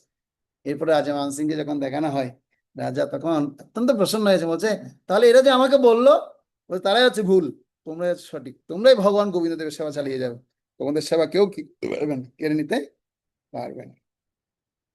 বুঝে গেল তাহলে কেন শিল প্রভুপাদ এই বলদেব বিদ্যাভূষণের করকমলে তিনি এই ভাষ্যটা মানে এত গুরুত্ব সহকারে তুলে ধরে তিনি কেন সমর্পণ করেছেন। তাহলে আমরা এই পয়েন্টটা পেলাম। এবার হচ্ছে আমাদের দ্বিতীয় পয়েন্ট, আপনারা দেখুন, এরপরে রয়েছে সূচিপত্র। সূচিপত্রের পর আপনারা যান প্রস্তাবনা। প্রস্তাবনায় মানে শিল প্রভুপাদের কথা এখানে কি করা হয়েছে, দিয়ে দেওয়া হয়েছে। তো শিল প্রভুপাদ তিনি এই কথা এখানে বলছেন, অনেক সুন্দর কথা তিনি বলছেন, একটু করে মহাভারতের হিস্ট্রি এখানে বর্ণনা করেছেন। তো আমাদের আগে পূর্বে যে একটা ভগবত গীতা ছিল, আপনাদের কাছে এই ভগবত গীতা আছে কারো কাছে? এই পুরাতন ভগবত গীতা একজনের কাছে আছে শুধু, আর কারোর কাছে না, আর সবার নতুন, দুইজনের কাছে আছে। এগুলো হচ্ছে একদম প্রথম দিকের ভগবত ভগবত গীতা। হ্যাঁ, একদম প্রথম যখন বাংলাদেশে যখন কি হয় আসে, এটা আছে। হ্যাঁ, গুড। শিল্পী অধিকারী মাতাজির ছেলেও দেখাচ্ছে, দেখো আমার কাছে আছে ভগবত, খুব ভালো। তো এই ভগবত গীতা থেকে আমি আপনাদেরকে কিছু প্রসঙ্গ বলবো। আসলে এখানে আপনার এই ভগবত গীতার পিছনে একটা কি আছে, যে মহাভারতের একটা সংক্ষিপ্ত কাহিনী আছে। গীতায় যে আমরা প্রবেশ করব, প্রবেশ করার পূর্বেই মহাভারতের আমরা কিছু কাহিনী দৃশ্যপটের অবতারণা আমরা শুনবো। সেই দৃশ্যপটের অবতারণাটা শোনার পূর্বে, অর্থাৎ আপনারা প্রত্যেকে কম বেশি মহাভারত সিরিয়াল দেখেছেন, দেখেননি এমন কেউ আছেন? কে কে নাই দেখে হাত তুলুন। তার মানে সবাই দেখেছেন আপনারা। নাই কেন বললাম, কারণ আমি আমি জানি আপনারা ম্যাক্সিমামই আপনারা দেখেছেন।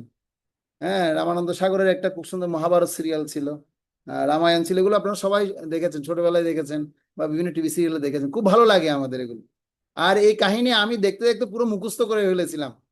আমাকে যদি এখন মহাভারতের কাহিনী বর্ণনা করতে বলতে বলা হয়, 5 ঘন্টা বলতে পারবো কমপক্ষে। কোনটার পর কোনটা আসবে, কোনটার পর কোনটা আসবে, কোনটার পর কোনটা আসবে, একটা মাথার মধ্যে একটা পুরো কি হয়ে গেছে, একটা সেট হয়ে গেছে পুরো। আর যখন আলোচনা করবো তখন দেখবেন আপনার এক একটা নাম যখন শব্দ বলা হবে, তার কতটুকু চরিত্রের মধ্যে কি আছে নেই, ডিটেলস কি করা আছে, এগুলো বর্ণনা রয়েছে মহাভারতের মধ্যে, সেগুলো দেখানো হয়। তো এই যে দৃশ্যপটের অবতারণা, সে অবতারণার পূর্বে আমরা একটু প্রভুপাদের ভূমিকা এবং মুখবন্ধটা আমরা একটু পড়ব।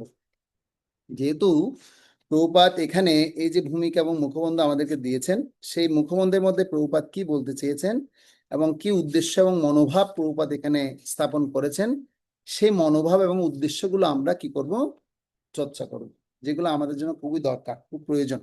ঠিক আছে, তো দেখুন, প্রথমে শুরু হচ্ছে ভূমিকা দিয়ে। শিল প্রভুপাদ বলছেন, এ সংস্করণে শ্রীমদ্ ভগবদ গীতা যথাযথ গ্রন্থটি যেভাবে প্রকাশিত হয়েছে, সেটি আমার মূল রচনা। এই গ্রন্থটি যখন প্রথম প্রকাশিত হয় তখন দুর্ভাগ্যবশত মূল পাণ্ডুলিপিটিকে সংক্ষিপ্ত করে 400-ও কম পৃষ্ঠায় দাঁড় করানো হয়। তাতে কোনো ছবি ছিল না, ভগবদ গীতার অধিকাংশ শ্লোকের কোনো ব্যাখ্যা সম্ভব হয়নি। তো আপনারা মনোযোগ দিয়ে শুনবেন এবং এখান থেকে আপনারা 5টা পয়েন্ট বের করবেন, শিল প্রভুপাদের মনোভাব এবং উদ্দেশ্য কি, এখান থেকে 5টা পয়েন্ট বের করবেন, মুখবন্ধ থেকে 5টা পয়েন্ট বের করবেন। এটা আপনাদের এখন কাজ, আপনাদের পড়ানো হয়েছে একবার, এখন আমি আবার পড়ছি, আপনারা সেটা বের করবেন, বের করে সেটা আগামী ক্লাসে আপনারা আমাকে দেখাবেন। ঠিক আছে, তো বলা হচ্ছে, দেখুন, এই গ্রন্থটি যখন প্রথম প্রকাশিত হয় দুর্ভাগ্যবশত মূল পাণ্ডুলিপিটিকে সংক্ষিপ্ত করে 400-ও কম পৃষ্ঠায় দাঁড় করানো হয়। তাতে কোনো ছবি ছিল না এবং ভগবদ গীতার অধিকাংশই শ্লোকের কোনো ব্যাখ্যা দেওয়া সম্ভব হয়নি। শ্রীমদ্ ভাগবত, শ্রী ঈশোপনিষদ আদি আমার অন্যান্য সমস্ত গ্রন্থে মূল শ্লোক, তার ইংরেজি বর্ণান্তর, প্রতিটি সংস্কৃত শব্দের ইংরেজি প্রতিশব্দ, শ্লোকটির অনুবাদ ও তাৎপর্য দেওয়ার রীতির আছে। তার ফলে গ্রন্থগুলি খুব প্রামাণিক ও পণ্ডিত সুলভ হয় এবং তার অর্থ স্বতঃস্ফূর্ত হয়ে উঠে। তাই আমার মূল পাণ্ডুলিপিটিকে যখন সংক্ষিপ্ত করতে হয়েছিল তখন আমি খুব একটা খুশি হতে পারিনি। কিন্তু পরে যখন ভগবদ গীতা যথাযথ গ্রন্থের চাহিদা বেশ বাড়তে লাগলো, তখন অনেক পণ্ডিত ও ভক্ত এই গ্রন্থটি পূর্ণ আকারে প্রকাশ করার জন্য আমাকে অনুরোধ করতে লাগলেন, এবং মেসার্স ম্যাকমিলান অ্যান্ড কোম্পানি পূর্ণ আকারে গ্রন্থটি প্রকাশ করতে সম্মত হলেন।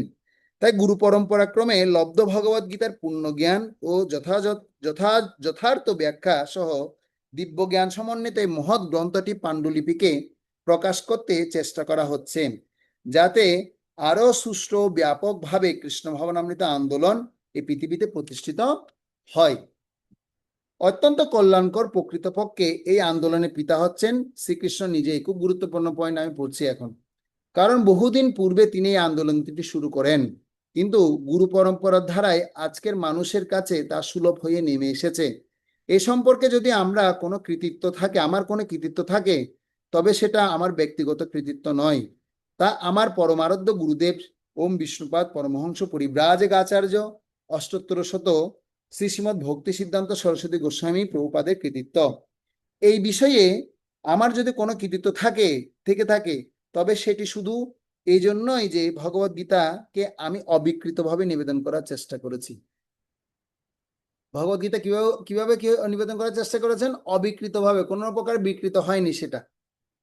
আমার এই ভগবদ গীতা যথাযথ নিবেদন করার আগে শ্রীমদ্ ভগবদ গীতার যতগুলি অনুবাদ হয়েছে, তার প্রায় সবকটি সংস্করণেই গ্রন্থকারের ব্যক্তিগত উচ্চাভিলাষ চরিতার্থ করবার উদ্দেশ্যে প্রকাশিত হয়েছিল। প্রভুপাদ এটা বলছেন যে আসলে পৃথিবীতে 500টিরও অধিক ভার্সনে ভগবদ গীতা আছে, থাকলেও সমস্ত ভগবদ গীতা মানুষকে ভগবত ভক্তির শিক্ষা দিতে পারেনি, প্রকৃত রহস্য জানাতে পারেনি। সেজন্য কিন্তু এই ভগবদ গীতা যথাযথ প্রকাশ করতে আমাদের এই যে প্রচেষ্টা, সেটি কেবল এটা দাগাতে পারেন, সেটি কেবল পরমেশ্বর ভগবান শ্রীকৃষ্ণের মহিমা প্রচার করারই প্রচেষ্টা। উদ্দেশ্য কি? যে ভগবানের শ্রীকৃষ্ণের মহিমা প্রচার করাই হচ্ছে একমাত্র প্রচেষ্টা। আমাদের উদ্দেশ্য হচ্ছে শ্রীকৃষ্ণের ইচ্ছাকে প্রতিষ্ঠা করা। জড়বাদী, মনোধর্মী, রাজনীতিবিদ, দার্শনিক এবং বৈজ্ঞানিকদের মতবাদ প্রচার করা আমাদের উদ্দেশ্য নয়। তাহলে এই হচ্ছে উদ্দেশ্য। প্রভুপাদের এই উদ্দেশ্যটা আমরা পেলাম। কারণ অন্যান্য বিষয়ে তাদের যথেষ্ট পণ্ডিত্য থাকলেও শ্রীকৃষ্ণ সম্বন্ধে তাদের জ্ঞান অত্যন্ত অল্প। শ্রীকৃষ্ণ যখন বলেন মন্মনা ভব মদ্ভক্ত মজ্জাজিমাং নমস্কুরু আদি, তখন তথাকথিত অন্যান্য সমস্ত পণ্ডিতদের মতো আমরা বলি না যে শ্রীকৃষ্ণ তার অন্তরাত্মা এক নয়। শ্রীকৃষ্ণ হচ্ছেন পরম, এবং তার নাম, রূপ, গুণ, লীলা আদি সবই অভিন্ন। গুরু পরম্পরা সূত্রে শ্রীকৃষ্ণ ভক্ত না হতে পারলে শ্রীকৃষ্ণের এই পরম্পরটি উপলব্ধি করা সাধারণ মানুষের পক্ষে সম্ভব নয়। সাধারণত তথাকথিত সমস্ত পণ্ডিত, রাজনীতিবিদ, দার্শনিক ও স্বামীরা শ্রীকৃষ্ণ সম্বন্ধে কোনো জ্ঞান না থাকা সত্ত্বেও যখন ভগবদ গীতার ভাষ্য রচনা করে, তখন তারা শ্রীকৃষ্ণকে নির্বাসিত করতে চায় বা হত্যা করতে চায়। ভগবদ গীতার উপরে এই ধরনের অপ্রামাণিক ভাষ্যগুলোকে বলা হয় মায়াবাদী ভাষ্য। এবং শ্রী চৈতন্য মহাপ্রভু আমাদের ওই সমস্ত পাষণ্ডীগুলির সম্বন্ধে সাবধান করে দিয়ে স্পষ্টভাবে বলে গেছেন যে মায়াবাদী ভাষ্য শুনিলে হয় সর্বনাশ। এই পয়েন্টটা আপনারা দেখাতে পারেন। তিনি স্পষ্টভাবে বুঝিয়ে দিয়ে গেছেন যে কেউ যদি মায়াবাদীর দৃষ্টিভঙ্গি নিয়ে ভগবদ গীতা বুঝতে চেষ্টা করে, তাহলে তার সর্বনাশ হবে। তাহলে তার কি হবে? সর্বনাশ হবে। এই সর্বনাশের ফল হচ্ছে যে ভগবদ গীতার ভ্রান্ত পাঠক অবশ্যই পারমার্থিক জীবনে পথভ্রষ্ট হয়ে পড়বে, ভগবানের কাছে ফিরে যেতে অক্ষম হবে। তাহলে এই মনোভাবটা আমরা পাচ্ছি। এই পয়েন্টটা আপনারা এই পরের পয়েন্টটা এখন দাগাবেন। যে উদ্দেশ্য সাধন করার জন্য ব্রহ্মার প্রতিদিনে একবার, অর্থাৎ প্রতি একক দশক শতক হাজার অযুত লক্ষ নিযুত কোটি, অর্থাৎ 860 কোটি বছরের ভগবান শ্রীকৃষ্ণ পৃথিবীতে অবতরণ করেন, সেই উদ্দেশ্যকে অনুপ্রাণিত করে বদ্ধ জীবদের পথ প্রদর্শন করবার জন্য এই ভগবদ গীতা যথাযথ প্রকাশিত হয়েছে। এই ব্যাপারটা আমি বুঝাবো হচ্ছে আপনাদেরকে অষ্টম অধ্যায়ে ব্রহ্মার যখন আয়ুষ্কাল বর্ণনা করবে, ভগবান বলবেন যে ব্রহ্মার প্রলয়কালে কখন প্রলয় হয়, কখন সারা পৃথিবী, সারা ব্রহ্মাণ্ডগুলো প্রলয় হয়ে যায়, আবার ব্রহ্মার কোন দিনে আবার কি হয়, সমস্ত কিছু এই জগতে আবার সৃষ্টি হয় পুনরায়। তখন আমি এই ব্যাখ্যাটা করব, এখন করছি না। তো ভগবানের সেই উদ্দেশ্যের কথা ভগবদ গীতায় বর্ণিত হয়েছে এবং তা আমাদের যথাযথভাবে গ্রহণ করতে হবে। তা না হলে ভগবদ গীতা ও তার বক্তা পরমেশ্বর ভগবান শ্রীকৃষ্ণকে জানবার চেষ্টা করা বৃথা। ভগবদ গীতা ভগবান নিজেই বলেছেন যে লক্ষ কোটি বৎসর আগে তিনি সূর্যদেবকে সর্বপ্রথম এই জ্ঞান দান করেন। তো আমি আপনাদেরকে টাইমটা একদম নির্ধারণ করে দিয়েছি, 12,04,00,000 বছর পূর্বে ভগবান কি করেছেন, সূর্যদেব বিভূষণকে প্রথম জ্ঞান দিয়েছিলেন। এ সত্য আমাদের স্বীকার করে নিতে হবে এবং এভাবেই শ্রীকৃষ্ণের উপদেশের কদর্থ না করে ভগবদ গীতার ঐতিহাসিক ও গুরুত্ব উপলব্ধি করতে হবে। এবার হচ্ছে আরেকটা গুরুত্বপূর্ণ পয়েন্ট আপনারা দেখান, শ্রীকৃষ্ণের ইচ্ছার কথা উল্লেখ না করে ভগবদ গীতার ব্যাখ্যা করা সবচেয়ে গর্হিত অপরাধ। সবচেয়ে কি অপরাধ? গর্হিত অপরাধ।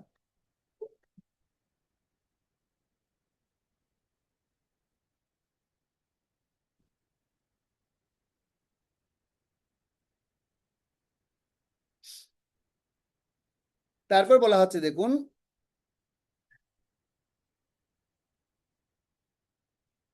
ভগবান সেই উদ্দেশ্যের কথা ভগবদ গীতায় বর্ণিত হয়েছে, ভগবানের সেই উদ্দেশ্যের কথা ভগবদ গীতায় বর্ণিত হয়েছে এবং তা আমাদের যথাযথভাবে গ্রহণ করতে হবে। মনোভাব আমাদের কিভাবে গ্রহণ করতে হবে? ভগবদ গীতা যথাযথভাবে গ্রহণ করতে হবে। যদি আহ তা না হলে ভগবদ গীতা ও তার বক্তা পরমেশ্বর ভগবান শ্রীকৃষ্ণকে জানবার চেষ্টা করা বৃথা। ভগবদ গীতায় ভগবান নিজেই বলেছেন যে লক্ষ কোটি বৎসর আগে তিনি সূর্যদেবকে সর্বপ্রথম এই জ্ঞান দান করেন। এই সত্য আমাদের স্বীকার করে নিতে হবে। এভাবে শ্রীকৃষ্ণের উপদেশের কদর্থ না করে ভগবদ গীতার ভগবদ গীতার ব্যাখ্যা করা আহ ভগবদ গীতার ঐতিহাসিক গুরুত্ব উপলব্ধি করতে হবে। শ্রীকৃষ্ণের ইচ্ছার কথা উল্লেখ না করে ভগবদ গীতার ব্যাখ্যা করা সবচেয়ে গর্হিত অপরাধ। এই অপরাধ থেকে রক্ষা পেতে হলে শ্রীকৃষ্ণকে পরমেশ্বর ভগবান বলে জানতে হবে। ঠিক যেভাবে ভগবান শ্রীকৃষ্ণের প্রথম শিষ্য অর্জুনকে প্রত্যক্ষভাবে জেনেছিলেন, ভগবদ গীতাকে এইভাবে উপলব্ধি করা যথার্থই লাভজনক, মানব জীবনের উদ্দেশ্য পরিপূরণে, সমাজের যথার্থ কল্যাণ সাধনের জন্য অনুমোদিত।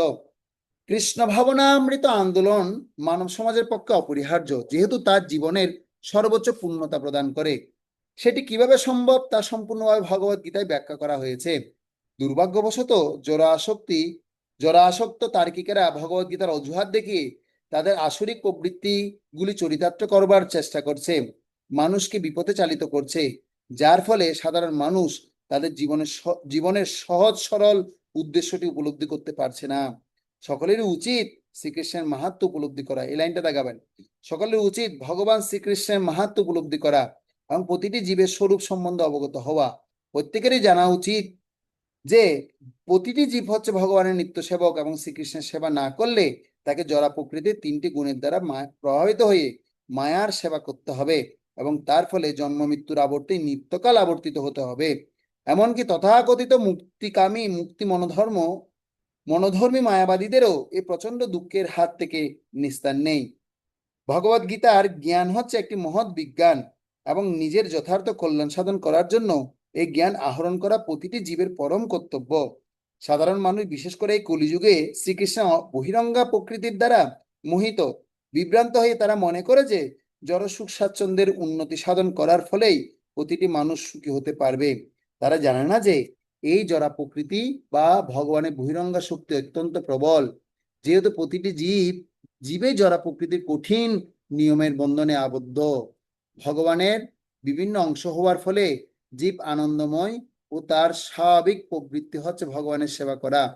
মায়ার দ্বারা মোহিত হয়ে জীব বিভিন্নভাবে তার ইন্দ্রিয়ের তৃপ্তি সাধন করার মাধ্যমে সুখী হওয়ার ভ্রান্ত চেষ্টা করে, কিন্তু সেভাবে সে কোনোদিন সুখী হতে পারবে না। এরপরে পয়েন্টে দেখাবেন, আত্ম ইন্দ্রিয় প্রীতি সাধনের পরিবর্তে শ্রীকৃষ্ণের ইন্দ্রিয় তৃপ্তি সাধন করাটাই হচ্ছে তার কর্তব্য। এখানে মনোভাব দেওয়া হচ্ছে যে আমাদের আত্ম ইন্দ্রিয় প্রীতি সাধনের পরিবর্তে কৃষ্ণের ইন্দ্রিয় তৃপ্তি সাধন করাটাই হচ্ছে আমাদের কর্তব্য। সেটি হচ্ছে জীবনের চরম সার্থকতা। ভগবান সেটি চান এবং তিনি তা দাবি করেন। ভগবদ গীতার এই মূল ভাবটি উপলব্ধি করতে হবে। আমাদের এই কৃষ্ণ ভাবনামৃত আন্দোলন সমস্ত জগৎ জুড়ে ভগবদ গীতার এই মূল ভাবটি শিক্ষা দিচ্ছে এবং আমরা যেহেতু ভগবদ গীতার যথাযথের মূল ভাবটি কদর্থ করছি না, তাই যে সমস্ত মানুষ ভগবদ গীতা অধ্যয়ন করে ঐকান্তিকভাবে উপকৃত হতে চান ভগবানের প্রত্যক্ষ নির্দেশনায় ভগবদ্গীতাকে যথাযথভাবে উপলব্ধি করার জন্য তাদের অবশ্যই কৃষ্ণ ভাবনামৃত আন্দোলনের সহায়তা গ্রহণ করতে হবে। তাই আমরা আশা করি, এই লাইনটা দাগাবেন, আমরা আশা করি যে ভগবদ্গীতা যথাযথ পাঠ করে মানুষ পরম লাভবান হবে, এবং যদি একজন মানুষও ভগবানের শুদ্ধ ভক্তে পরিণত হতে পারে, তাহলে আমাদের এই প্রচেষ্টা সার্থক বলে মনে করব। এসি ভক্তি বেদান্ত স্বামী 12ই মে 1971 সাল অস্ট্রেলিয়া সিডনিতে প্রভুপাদ এই কথা বলেছেন। তাহলে এখানে আমরা মনোভাব এবং উদ্দেশ্য আমরা পেয়ে গেছি। আপনারা এই মনোভাব এবং উদ্দেশ্যগুলো আপনারা পয়েন্ট আউট করে রাখবেন একদম পুরা। এগুলো নিয়ে রিসার্চ করতে হবে। রিসার্চ কি করতে হবে সেটা আমি ক্লাসের শেষে আপনাদেরকে বলছি। এবার মুখবন্ধে আসি আমরা। এবার আমাদের আলোচনা শুরু হচ্ছে। মুখবন্ধ আপনারা দেখুন, মুখবন্ধ পেয়েছেন আপনারা? হ্যাঁ, মুখবন্ধ দেখুন। তো দেখুন, মুখবন্ধর অর্থ হচ্ছে একটা বাংলা শব্দ। তো আমরা ভূমিকাতে দেখতে পাচ্ছি যে প্রভুপাদ তিনি এই যে যে আলোচনা করেছেন, ভূমিকাতে যে প্রভুপাদের যে মনোভাব তিনি ব্যক্ত করেছেন, তো লেখক লিখে থাকেন যে আসলে উদ্দেশ্য কেন এবং কেন এই গ্রন্থটা তিনি লিখেছেন, তার উদ্দেশ্যটা তিনি সেখানে তুলে ধরেছেন এবং মনোভাবটাও সেখানে তুলে ধরার চেষ্টা করেছেন। এই ভূমিকার মধ্যে লেখকের মনোভাব এবং উদ্দেশ্য প্রকাশ পায়, এবং ভূমিকাতে দুটো বিষয় থাকে, একটা হচ্ছে উদ্দেশ্য, আরেকটা হচ্ছে মনোভাব। একটা হচ্ছে উদ্দেশ্য, আরেকটা হচ্ছে কি মনোভাব। অর্থাৎ কি উদ্দেশ্যে গ্রন্থটি তিনি প্রণয়ন করেছেন, আর মনোভাব হচ্ছে তার এই ভাবটা কি সেটা তিনি তুলে ধরার জন্য চেষ্টা করেছেন। এবার আমরা পড়ব মুখবন্ধ। এবার কি আসছে? আমাদের মুখবন্ধ পয়েন্ট আসছে। সবাই মুখবন্ধ খুলুন। তো মুখবন্ধকে আমরা বাংলায় বুঝতে পারছি মুখবন্ধ, কিন্তু ইংরেজি শব্দ শুনলে আপনারা একদম খুব সহজ হয়ে যাবে আপনাদের জন্য। ইংরেজি থেকে বলে ইন্ট্রোডাকশন। কি বলে? ইংরেজিতে বলে ইন্ট্রোডাকশন। যেটা আমরা মুখবন্ধ বলছি বুঝতে পারেননি, সব কিন্তু বাঙালি ভক্ত। অনেকে কিন্তু মুখবন্ধ বুঝতে পারেননি। কারা কারা বুঝতে, আমি যে কথা বলছি সত্যি কিনা বলুন তো? ইন্ট্রোডাকশন বলার সাথে সাথে বুঝে গেছেন, হ্যাঁ সূচনা, হ্যাঁ মানে এটা কি সূচনা পর্ব। তো এটা হচ্ছে আমাদের ব্যাপার। আমরা আসলে বাংলা ভাষাটাকে অনেক বেশি এরকম ভালো চর্চা অনুশীলন করছি না। হ্যাঁ, ভাষা প্রশিক্ষণও খুব দরকার আমাদের। হ্যাঁ, যেহেতু মহাপ্রভুর ভাষা নিয়ে আমরা এখন চর্চা করছি, আর গোলকধামে গেলেও আমাদের এই ভাষায় কথা বলতে হবে। আমরা কিন্তু অনেক সৌভাগ্যবান। বিদেশিরা কত সুন্দর বাংলা শিখছে জানেন আপনারা? বাংলা ভাষায় ট্রেনিং দেওয়া হচ্ছে, আর আমরা তো গোলকের ভাষা শিখে পেয়েছি, গোলকের ভাষা পেয়েছি। কত কোটি কোটি জন্মে আমরা সেই পুণ্য সঞ্চয় করেছি বিদায় সৌভাগ্যের কারণে। বহুনাম জন্ম নামন্তে জ্ঞান বানমাম প্রপদ্যতে বাসুদেব সর্বমিতে সমহাত্মা সুদুর্লভ। সে আপনারা এক একজন সব বড় বড় মহাত্মারা এখানে এখন উপস্থিত হয়েছেন, সে সৌভাগ্যের ফলেই আমরা জানতে পাচ্ছি যে আসলে এটা মহাপুর ভাষা, গোলকের ভাষা আমরা জানি। আর সবচেয়ে আরো আনন্দের ভাষা হচ্ছে যারা সিলেটে জন্মগ্রহণ করেছেন, যারা সিলেটি আছেন তাদেরও হচ্ছে কি ভাষা হচ্ছে গোলকের ভাষা কিন্তু। অয় অয়, সত্যি বলছি, অয় অয়। আর এখন তো এআই এর যুগ। আয় আয়, আয় আয় কথা কে বলতো? মহাপ্রভু বলতো। অয় অয় কে বলতো? মহাপ্রভু বলতো। আর আরো সবচেয়ে সৌভাগ্য হচ্ছে আমরা চট্টগ্রামবাসীরা, যারা কি করছেন, চট্টগ্রামে জন্মগ্রহণ করেছেন। এখানে পুণ্ডরিক বিদ্যানিধি ঠাকুরের জায়গায় আমরা যারা আছি, বিদ্যানিধি ঠাকুর তিনি কে ছিলেন? পূর্বে বিশ্বভানু রাজা ছিলেন, আর সেই রাধারানী বাপ ছিলেন হচ্ছে পুণ্ডরিক বিদ্যানিধি ঠাকুর। তার মানে শ্রীকৃষ্ণ চৈতন্য মহাপ্রভুর জন্মস্থান, এবং আমরা যারা চাটিকায় জন্মগ্রহণ করছি তারা অত্যন্ত সৌভাগ্যবান আমরা মনে করছি। তো এখন তাহলে অন্যরা কি দুর্ভাগ্য মনে করছেন? আরে না না, আপনারা দুর্ভাগ্য হওয়ার কোনো চিন্তার কোনো কারণ নেই। আমি যা শুধু এটা বললাম যে চৈতন্য চরিতামৃতে এরকম চাটিকা ভাষায় শব্দ বলা হয়েছে। হ্যাঁ, চাটিকা ভাষার আলোচনা আছে চৈতন্য ভাগবতে, আর সে ভাষা সারা বিশ্বের মানুষ এখন পড়ছে। তো যাই হোক, আমরা এই শুদ্ধ মহাপ্রভুর ভাষা আমরা শিখবো। শিল কৃষ্ণদাস কবিরাজ গোস্বামী যেভাবে চৈতন্য চরিতামৃতে সুন্দর ভাষা শ্লোক আবৃত্তি করে করে বর্ণনা করেছেন, তো এই ভাষা আমাদের সবাই খুব ভালোভাবে আয়ত্ত করা উচিত। তো যাই হোক, আমি এটা অন্য প্রসঙ্গে চলে গেলাম। তা আমরা আলোচনা করছি হচ্ছে মুখবন্ধ, যে এটাকে ইংরেজিতে বলা হয় ইন্ট্রোডাকশন। তো সংস্কৃতিকে বলা হয় মঙ্গলাচরণ। সংস্কৃতিতে কি বলা হয়? মঙ্গলাচরণ। আর বাংলায় তাকে বলা হয় মুখবন্ধ। তাহলে ক্লিয়ার হয়ে গেল? ইন্ট্রোডাকশন ইংরেজিতে, সংস্কৃতিতে বলা হয় মঙ্গলাচরণ, আর বাংলায় সেটাকে বলা হয় মুখবন্ধ। তো এখানে তিনটা দিক থাকে। কটা দিক থাকে? একটা মঙ্গলাচরণের মধ্যে বা একটা ইন্ট্রোডাকশনের মধ্যে 3টা পার্ট থাকে। তো জাগতিক মানুষ সাথে এই পার্টগুলো তারা জড়জাগতিক বইয়ের মধ্যে দেয় না, তারপরেও দেয়। প্রথম পার্ট হচ্ছে প্রণাম। প্রথম পার্ট হচ্ছে কি? প্রণাম বা নমস্কার। নমস্কার জানানো হয়। দেখুন শিলা প্রভুপাদ এই মুখবন্ধে প্রথমেই শুরু করেছেন নমস্কার দিয়ে। দেখেছেন? কাকে নমস্কার দিচ্ছে? ওম অজ্ঞান তিমিরন্ধস্য জ্ঞানঞ্জন শলাকয়া চক্ষুরোন্মিলিতং যেন তস্मै শ্রী গুরুবে নমঃ। তো আপনারা এবার দাগাবেন, আপনাদের বইতে মিলাবেন। কেমন? আমি পৃষ্ঠা নাম্বার বলবো, নতুন ভগবত গীতা যাদের আছে তাদেরও একটু কি করতে হবে, খুঁজে বের করে নিতে হবে। আমি পুরাতন ভগবত গীতা থেকে বলছি, যেহেতু অনেকেরই পুরাতন ভগবত গীতা আছে, আপনারা হাত তুলেছেন, আর ম্যাক্সিমামই নতুন ভগবত গীতা আছে, আমি সেটা জানি। তো আপনারা কি করুন, বাংলা ভগবত গীতা যাদের আছে পুরাতনটার মধ্যে ওম অজ্ঞান তিমিরন্ধস্য থেকে শুরু করে আপনারা দেখুন এই পরের পৃষ্ঠায় যান, গিয়ে যেখানে আপনার মহামন্ত্র শেষ হয়েছে হরে কৃষ্ণ কৃষ্ণ কৃষ্ণ হরে হরে হরে রাম রাম রাম হরে হরে, এই মহামন্ত্র পর্যন্ত হচ্ছে কি নমস্কারের পাঠ। প্রথম পর্ব হচ্ছে কি বললাম? প্রণাম বা নমস্কার। অর্থাৎ প্রথমে গ্রন্থকার গুরু এবং বৈষ্ণবদেরকে, ভগবানকে তিনি কি করছেন? প্রণাম নিবেদন করছেন। ঠিক আছে? এবার দ্বিতীয় পাঠ হচ্ছে বিষয়বস্তু। এবার আমরা বিষয়ে প্রবেশ করছি। দ্বিতীয় পাঠটা আপনারা কোথা থেকে দাগাবেন জানেন? এই যে মহামন্ত্র যেখানে শেষ হয়েছে, সেই মহামন্ত্রের একটা প্যারা দেখতে পাবেন ভগবত গীতার আরেকটি নাম হচ্ছে গীতা উপনিষদ। পেয়েছেন আপনারা? মাথা নাড়ুন, মাথা নাড়ুন, নাহলে আমি বুঝতে পারবো না বাবা। মাথাটা নাড়তে হবে, কারণ যেহেতু আপনাদের সবাইকে সাইলেন্ট করে দিয়েছি। একটু পেয়েছেন না? ওখান থেকে দাগাবেন। দাগিয়ে আপনারা এর পরের পৃষ্ঠা যাবেন, এর পরের পৃষ্ঠা যাবেন, গিয়ে আপনারা কি করবেন দেখুন, শেষ লাইনটা আমি পড়ে শোনাচ্ছি। তাই সাধারণ মানুষ ভগবানের ভক্ত না হলে কিভাবে তাকে উপলব্ধি করবে? অর্থাৎ ভগবত, এর পরের প্যারা শুরু হয়েছে ভগবত গীতাকে তাই ভক্তির মাধ্যমে গ্রহণ করতে হয়। এই লাইনটা কে কে পেয়েছেন দেখুন তো। আমি বলছি, প্রথমে পুরাতন ভগবত গীতার পৃষ্ঠা নাম্বার 10। ঠিক আছে? 10-এর প্রথম প্যারার নিচে দাগাবেন আপনারা। ঠিক আছে? দাগিয়েছেন সবাই?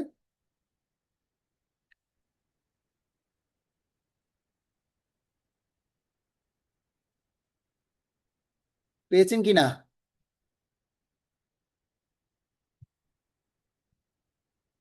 পেয়েছেন? পেয়েছেন? আচ্ছা, তাহলে দেখুন এই যে গীতাকে এই ভক্তির মাধ্যমে গ্রহণ করতে হয়, এটা শেষ হয়েছে কোথায়? দেখুন, যেখানে বলা হচ্ছে শাস্ত্রটি চিরকালেই বিপুল রহস্যাবৃত। শাস্ত্রটি চিরকালেই বিপুল রহস্যাবৃত, এই পয়েন্ট পর্যন্ত আপনারা দাগান।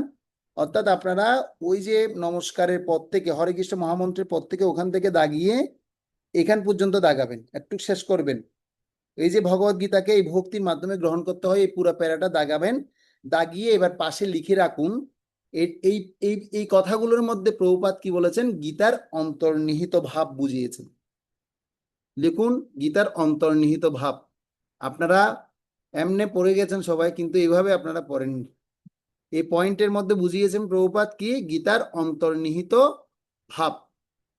সবাই লিখেছেন কিনা? লিখুন, লিখুন, সবাই লিখুন। কেউ বসে থাকবেন না, সবাই লিখুন। যারা লেখাপড়া জানেন সবাই লিখুন, গীতার অন্তর্নিহিত ভাব। আশা করি লিখেছেন সবাই।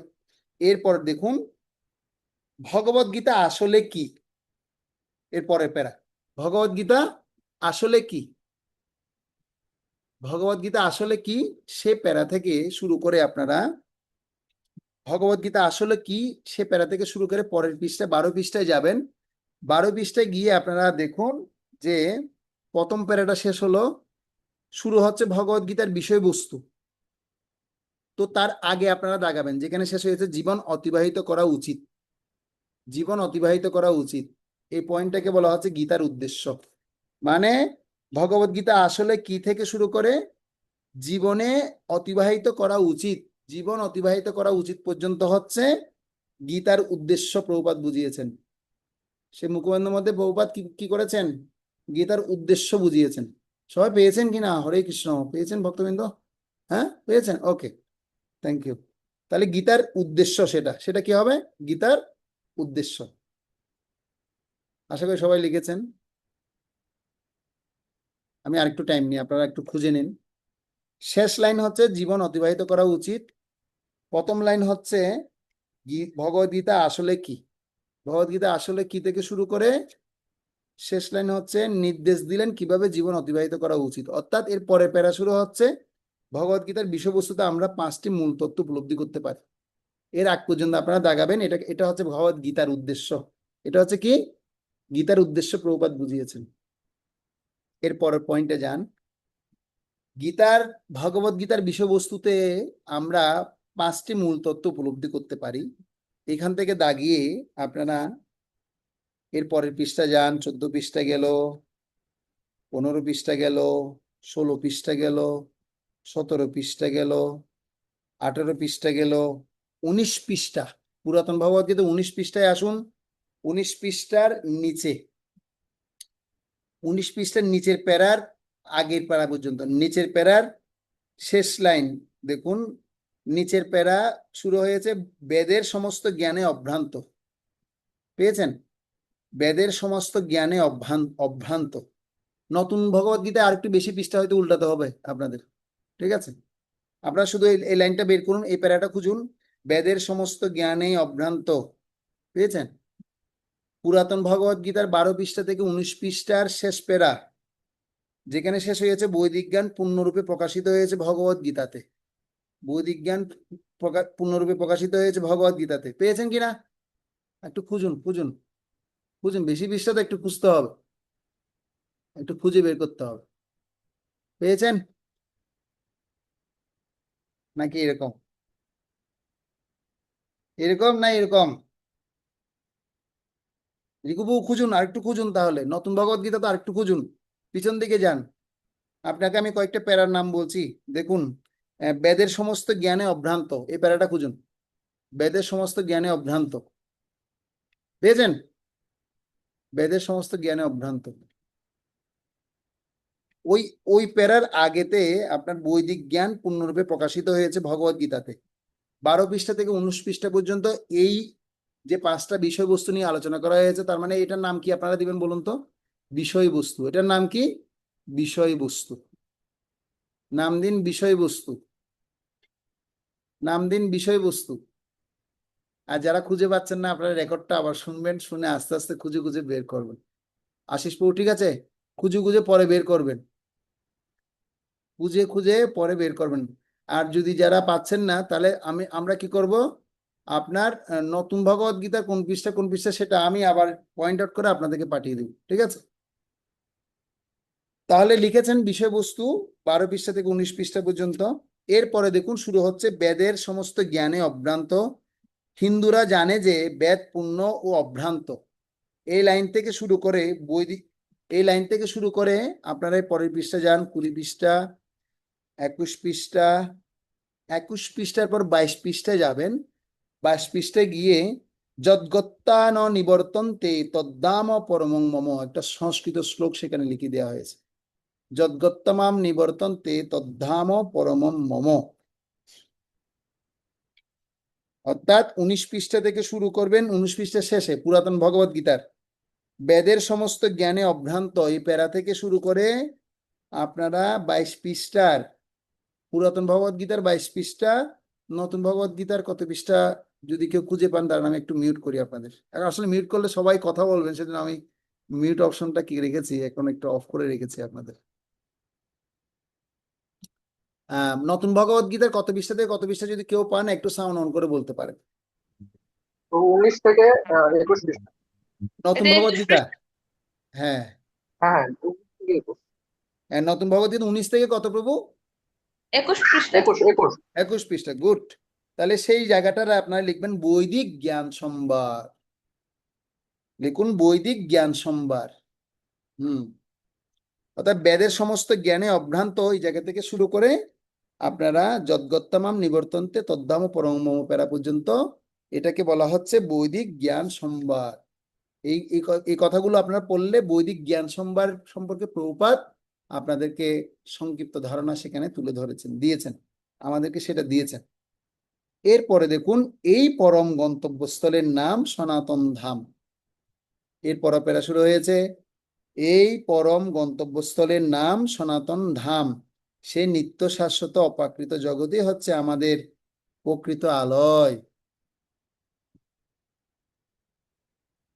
এই পরম গন্তব্যস্থলের নাম সনাতন ধাম, অর্থাৎ পরে পেরা আর কি। এখান থেকে শুরু করে আপনারা 23 পৃষ্ঠা যান পুরাতন ভগবত গীতার, তারপর 24 পৃষ্ঠা যান, 25 পৃষ্ঠা যান, 26 পৃষ্ঠা যান, তারপর 27 পৃষ্ঠা যান, 28 পৃষ্ঠা যান, তারপর আপনারা 30 পৃষ্ঠা পর্যন্ত। কত পৃষ্ঠা পর্যন্ত? 30 পৃষ্ঠা পর্যন্ত। অর্থাৎ শুরু হয়েছে কোথা থেকে? পুরাতন ভগবত গীতা 22 পৃষ্ঠা থেকে শুরু হয়েছে এই পরম গন্তব্যস্থলের নাম সনাতন ধাম। তো এই যে টপিকটার নাম 30 পৃষ্ঠা পর্যন্ত শেষ হবে, যেখানে লেখা আছে শেষ লাইন, রাজ্যের জন্য মানুষের বাসনা ও আগ্রহ থাকা উচিত। সেই পরম রাজ্যের জন্য মানুষের বাসনা ও আগ্রহ থাকা উচিত। কেউ ভগবদ্গীতা নতুন নতুন ভগবদ্গীতা পেয়েছেন? কেউ খুঁজে সাউন্ড অন করে বলুন যমুনা মাতাজি। হ্যাঁ, পেয়েছি। 29 29 29 29 পৃষ্ঠা। পৃষ্ঠার কত প্যারায়? একদম লাস্টে। লাস্টে। আপনারা একদম লাস্টে চলে যান, একদম লাস্টে। তো সেটার নাম দিবেন প্রয়োজন। সেটার নাম কি দিবেন? প্রয়োজন তত্ত্ব। ওটার নাম কি দিবেন? প্রয়োজন তত্ত্ব। প্রয়োজন তত্ত্ব। ওকে, এবার আপনারা এর পরের প্যারা থেকে শুরু করুন। এখানে প্রশ্ন হতে পারে কিভাবে সেই অপ্রাকৃত জগতে যাওয়া যায়। এখানে প্রশ্ন হতে পারে কিভাবে অপ্রাকৃত জগতে যাওয়া যায়।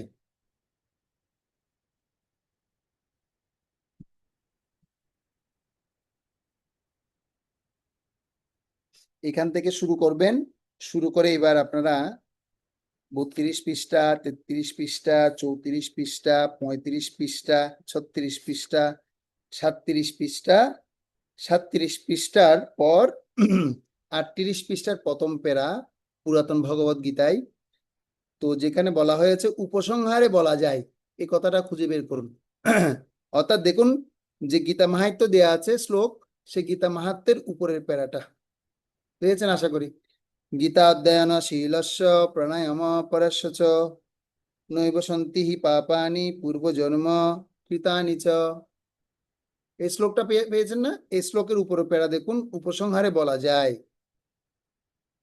এই উপসংহারে বলা যায় এর উপরের অংশটা পর্যন্ত, অর্থাৎ গীতার মূল কথা। গীতার মূল কথা। তো আপনারা নতুন ভগবত গীতা কত পৃষ্ঠা? 37 পৃষ্ঠা। 37 পৃষ্ঠার নতুন ভগবত গীতা 37 পৃষ্ঠায় যান, 37 পৃষ্ঠা পর্যন্ত দাগান। এটার নাম দিবেন গন্তব্যস্থল। প্রভুপাদ আমাদের গন্তব্যস্থল কি হবে সেটাও তিনি মুখবন্ধের মধ্যে তুলে দিয়েছেন একদম। এরকম আর পাবেন 10,000 বছরেও কাউকে শিল প্রভুপাদের মতো আর পাওয়া যাবে না। তো দেখুন গন্তব্যস্থল দিয়ে দিয়েছেন। ভগবত গীতা পুরোটা আপনি পড়তে না পারলেও অন্তপক্ষে এটা যদি কেউ পড়তে পারেন, অন্তপক্ষে এই যে পয়েন্টগুলো আমি যে খুঁজে দিলাম, বের করে দিলাম, সে পয়েন্ট আকারে যদি আপনি পড়াশোনা করেন, দেখবেন আপনি এই গীতার এসেন্সটা বুঝে যাবেন, পুরোটা পুরোটা বুঝতে পারবেন। তো আশা করি সবাই ধরতে পেরেছেন। এর পরের অংশটা উপসংহার থেকে একদম শেষ পর্যন্ত হরে কৃষ্ণ কৃষ্ণ কৃষ্ণ হরে হরে, হরে রাম রাম রাম হরে হরে। এই অংশটাকে বলা হচ্ছে উপসংহার। এই অংশটাকে কি বলা হচ্ছে? উপসংহার।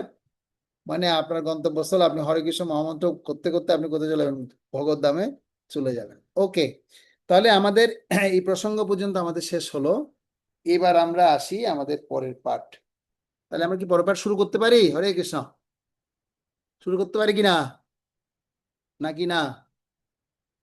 ওকে, তাহলে এবার আমরা পরের পাঠ শুরু করছি। দেখুন আমাদের পরের পৃষ্ঠায় আছে গুরু পরম্পরা। খুব জটিল একটা ব্যাপার। এখন জটিল একটা ব্যাপার নিয়ে আজকে এখন আলোচনা করব, করে এই প্রসঙ্গটা শেষ করেই আমরা আমাদের কি শেষ করব, আজকের ক্লাস শেষ করব। তার আগে আপনাদেরকে একটু ব্রেনটা খাটানোর জন্য 1 সপ্তাহ ধরে একটু কাজ দিয়ে দিই আপনাদেরকে। তো আপনারা আগামী ক্লাসে পড়াশোনা করে আসবেন ভগবদ গীতার প্রথম অধ্যায়ের 1 থেকে 20 নম্বর শ্লোকের অনুবাদ এবং তাৎপর্য সহ পড়ে আসতে পারবেন সবাই। সপ্তাহে আপনাদের 5-6টা দিন সময় আছে। আপনাদের তো আর ক্লাস হচ্ছে না, আর ক্লাস হবে কখন? শনিবার এবং রবিবার। 1 থেকে 20 নম্বর শ্লোক পর্যন্ত অনুবাদ এবং তাৎপর্য পড়ে আসবেন। সব পারবেন? মাথা নাড়েন এভাবে, পারবেন? মাথা নাড়েন, সব মাথা নাড়েন। হ্যাঁ, ঠিক আছে, এখন এই তো রাজি হয়েছে। প্রমিস করছেন, ভিডিও কিন্তু রেকর্ড হয়ে যাচ্ছে, পরে কিন্তু দেখানো হবে এগুলো সব। হ্যাঁ, তো সবাই রাজি হয়েছেন, ধন্যবাদ।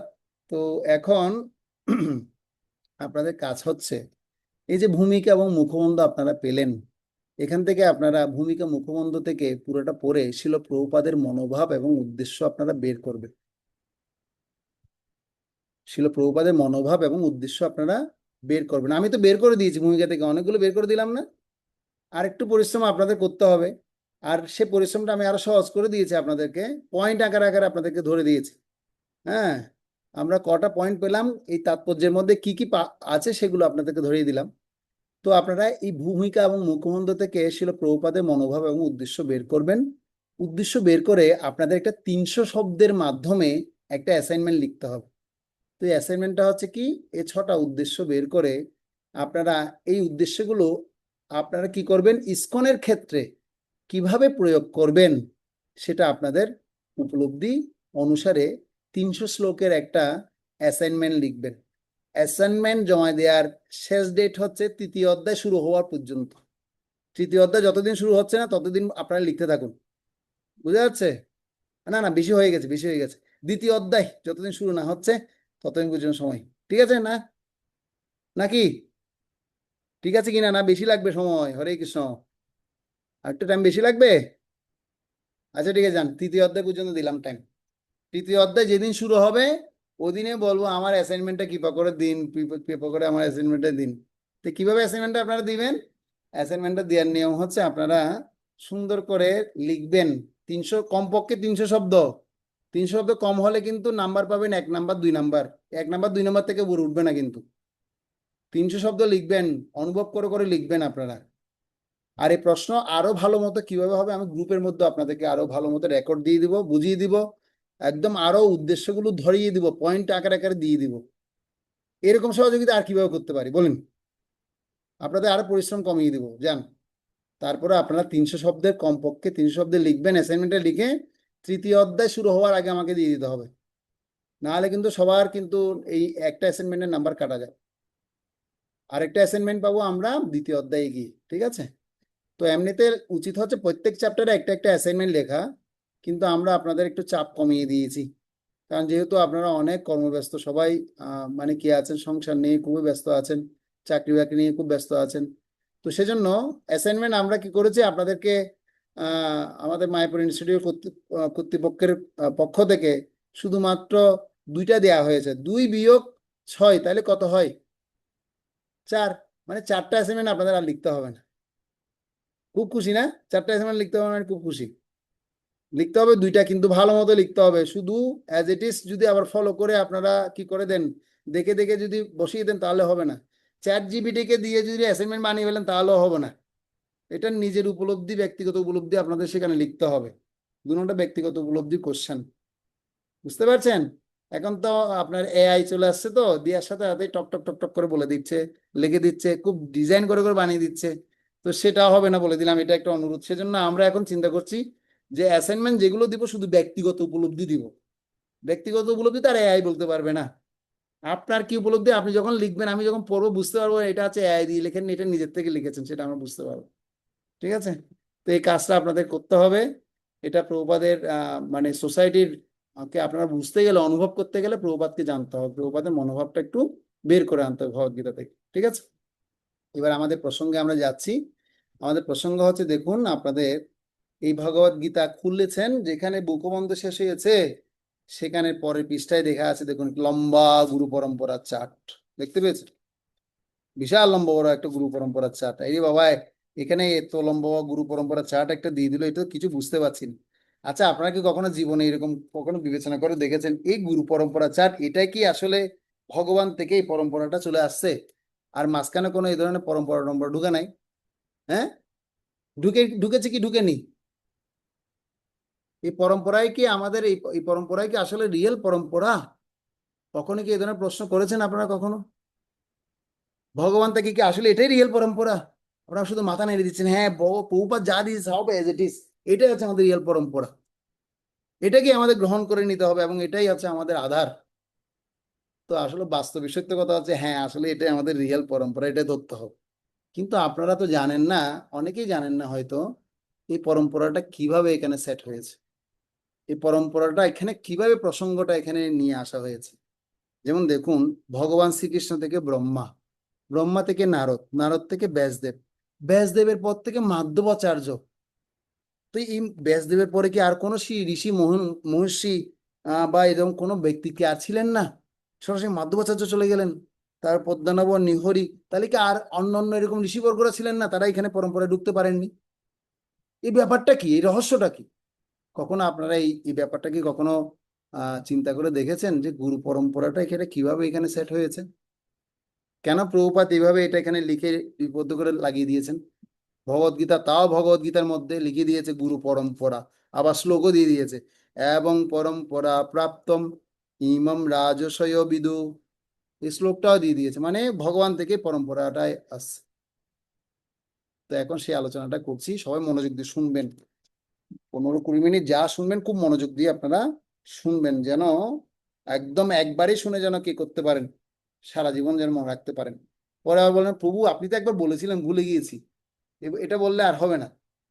কারণ একবারই আপনাদের এই সুযোগটা পেয়েছেন, সময় দিচ্ছেন, অর্থ দিচ্ছেন, আপনাদের সমস্ত ব্যস্ত ব্যস্ত সময়গুলো এখানে দিচ্ছেন, ভালো মতো করে এই পরম্পরার বিষয়টা ভালো মতো আমাদের বুঝতে হবে। দেখুন, ভগবত গীতায় আমরা যে পরম্পরা চার্ট দেখতে পাচ্ছি, প্রকৃতপক্ষে এটাকে বলা হয় গুরু পরম্পরা। এটাকে কি বলা হয়? গুরু পরম্পরা। এই যে গুরু পরম্পরা, এই গুরু পরম্পরাটাকে যদি আমরা ভালো মতো বিস্তারিতভাবে শুনতে চাই, তাহলে দেখব ভগবান থেকে দুটো পরম্পরা আসে। পরম্পরা মানে কি? ভগবান থেকে দুই ধরনের পরম্পরা হয়। কয় পরম্পরা হয়? পরম্পরা দুই ভাগে ভাগ করা হয়েছে, একটা হচ্ছে মন্ত্র পরম্পরা, আরেকটাকে বলা হয় ভাগবত পরম্পরা। যেগুলো আমি আইডিসি কোর্সে, যারা আমার সাথে আইডিসি কোর্স সম্পন্ন করেছেন তারা এই শিক্ষাটা আপনারা পেয়েছেন, আশা করি আপনাদের অনেকের সেটা মনে আছে। হ্যাঁ, আমার যদি ভুল না হয় আপনারা এখানে অনেকে আছেন যারা আইডিসি কোর্স করেছেন, যে আমি আপনাদেরকে এই বিষয়টা চেষ্টা করেছি বোঝানোর জন্য। তো আপনাদের অনেকেরই মনে আছে। তো ভগবান থেকে দুটো পরম্পরা আসে, একটা হচ্ছে মন্ত্র পরম্পরা, আরেকটা হচ্ছে ভাগবত পরম্পরা। একটা মন্ত্র পরম্পরা, আরেকটা কি পরম্পরা? ভাগবত পরম্পরা। তাহলে এখন কথা হচ্ছে প্রভু, মন্ত্র পরম্পরা জিনিসটা কি আবার? তো মন্ত্র পরম্পরা ব্যাপারটা হচ্ছে, যেমন যারা ব্রাহ্মণরা একটা গোপন মন্ত্র জপ করেন, তাকে বলা হয় গায়ত্রী মন্ত্র। তাকে কি বলা হয়? গায়ত্রী মন্ত্র। যারা গায়ত্রী মন্ত্র প্রাপ্ত হয়েছেন তাকে বলা হয় মন্ত্র। তাকে কি বলা হয়? মন্ত্র। অর্থাৎ ভগবান স্বয়ং কি করেছেন, তাকে সেই মন্ত্রের দ্বারা দীক্ষিত করেছেন। তো সেই মন্ত্রের দ্বারা দীক্ষিত করাটাকে বলা হচ্ছে দীক্ষা পরম্পরা। সেই মন্ত্রের দ্বারা দীক্ষাটা কি বলা হচ্ছে? দীক্ষা পরম্পরা বা মন্ত্র পরম্পরা। দীক্ষা পরম্পরা বা মন্ত্র পরম্পরা। তো এই যে দীক্ষা, ভগবান তাহলে কাকে এইভাবে তিনি গায়ত্রী মন্ত্র দিয়েছেন? তো পরমেশ্বর ভগবান শ্রীকৃষ্ণ এই গায়ত্রী মন্ত্র কাকে দেন? ব্রহ্মাকে দেন। তো ব্রহ্মাকে তাহলে তাহলে সাথে সাথে কি নারদ মুনি কি তিনি দিয়ে দিয়েছিলেন এই গায়ত্রী মন্ত্র? কি মনে হয় আপনাদের? ব্রহ্মা নারদ মুনিকে দিয়েছে না? তাহলে কি দিয়েছেন? বুঝতে পারছেন না যে আসলে কি বলবো, দিয়েছেন না না দেয়নি, দিয়েছেন না না দেয়নি। তো আসলে ব্রহ্মাজি নারদ মুনিকে এই গায়ত্রী মন্ত্র দেননি। তো প্রথম পরম্পরার কথা বললাম মন্ত্র পরম্পরা বা দীক্ষা পরম্পরা। তো দ্বিতীয়টি হচ্ছে ভাগবত পরম্পরা। দ্বিতীয়টা কি? ভাগবত পরম্পরা। তো ভাগবত পরম্পরা জিনিসটা কি? ভাগবত পরম্পরা মানে হচ্ছে যিনি কি করবেন, অর্থাৎ ভগবানের শিক্ষা, ভগবান বিষয়ক আলোচনা, ভগবান সম্পর্কিত সমস্ত মাহাত্ম্যগুলো যার হৃদয়ের মধ্যে প্রবেশ করিয়ে তার হৃদয়ের সমস্ত ভোগ বাসনাকে দূরীভূত করবেন, সেই পরম্পরাটাকে ভাগবত পরম্পরা বলা হচ্ছে। বুঝা যাচ্ছে? তাহলে একটা কি বললাম? মন্ত্র পরম্পরা, যেটা শুধুমাত্র গায়ত্রী মন্ত্রের দ্বারা কি হবে, তিনি তিনি সেই পরম্পরায় যুক্ত হবেন। আরেকটা হচ্ছে ভাগবত পরম্পরা। তো ভাগবত পরম্পরা মানে, দেখুন ব্রহ্মা এই নারদ মুনিকে গায়ত্রী মন্ত্র দেননি। নারদ মুনিকে গায়ত্রী মন্ত্র কে দিয়েছেন? নরনারায়ণ ঋষি দিয়েছিলেন। নরনারায়ণ ঋষি তাকে গায়ত্রী মন্ত্র দিয়েছেন। কিন্তু এই ভাগবতের শিক্ষা দিয়েছেন কাকে? নারদ মুনিকে। ব্রহ্মাজি নারদ মুনিকে ভাগবতের শিক্ষা দিয়েছেন। কিন্তু ভগবান তিনি কি করেছেন? তিনি এই মন্ত্র দীক্ষা পরম্পরার যে বিষয়টা, গায়ত্রী মন্ত্র কাকে দিয়েছেন? ব্রহ্মাকে দিয়েছেন। এবং তাকে ভাগবত শিক্ষাও কাকে দিয়েছেন? ব্রহ্মাকে দিয়েছেন। যেমন আমরা ভাগবতের প্রথম শ্লোক পড়ি, ওম নমো ভগবতে বাসুদেবায় জন্ম আদিয়স্য যতঃ অন্যায়াত ইতরতেছ অর্তেষু অভিজ্ঞ সরাট তেনে ব্রহ্মজো হৃদয়াদি কবয়ে। কার হৃদয়ে বলেছে ভগবান ভাগবত কথা? তেনে ব্রহ্মার হৃদয়ে প্রথমে ভগবত গীতা ভাগবতের কথা ভগবান কি করেছেন?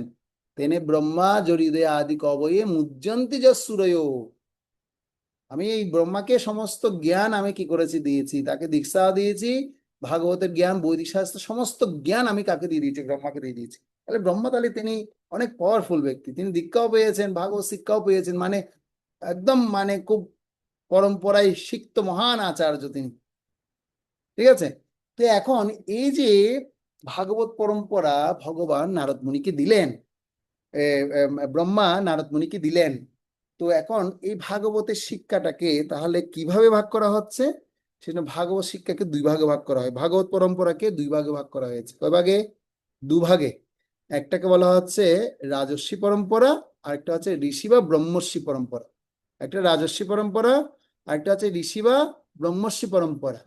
তো দেখুন, এই যে ভাগবত পরম্পরা অর্থাৎ আচার্য কর্তৃক অনুমোদিত পরম্পরাটাকে ভাগবত পরম্পরা বলা হয়। আচার্য কর্তৃক অনুমোদিত পরম্পরাটাকে কি পরম্পরা বলা হয়? ভাগবত পরম্পরা বলা হয়।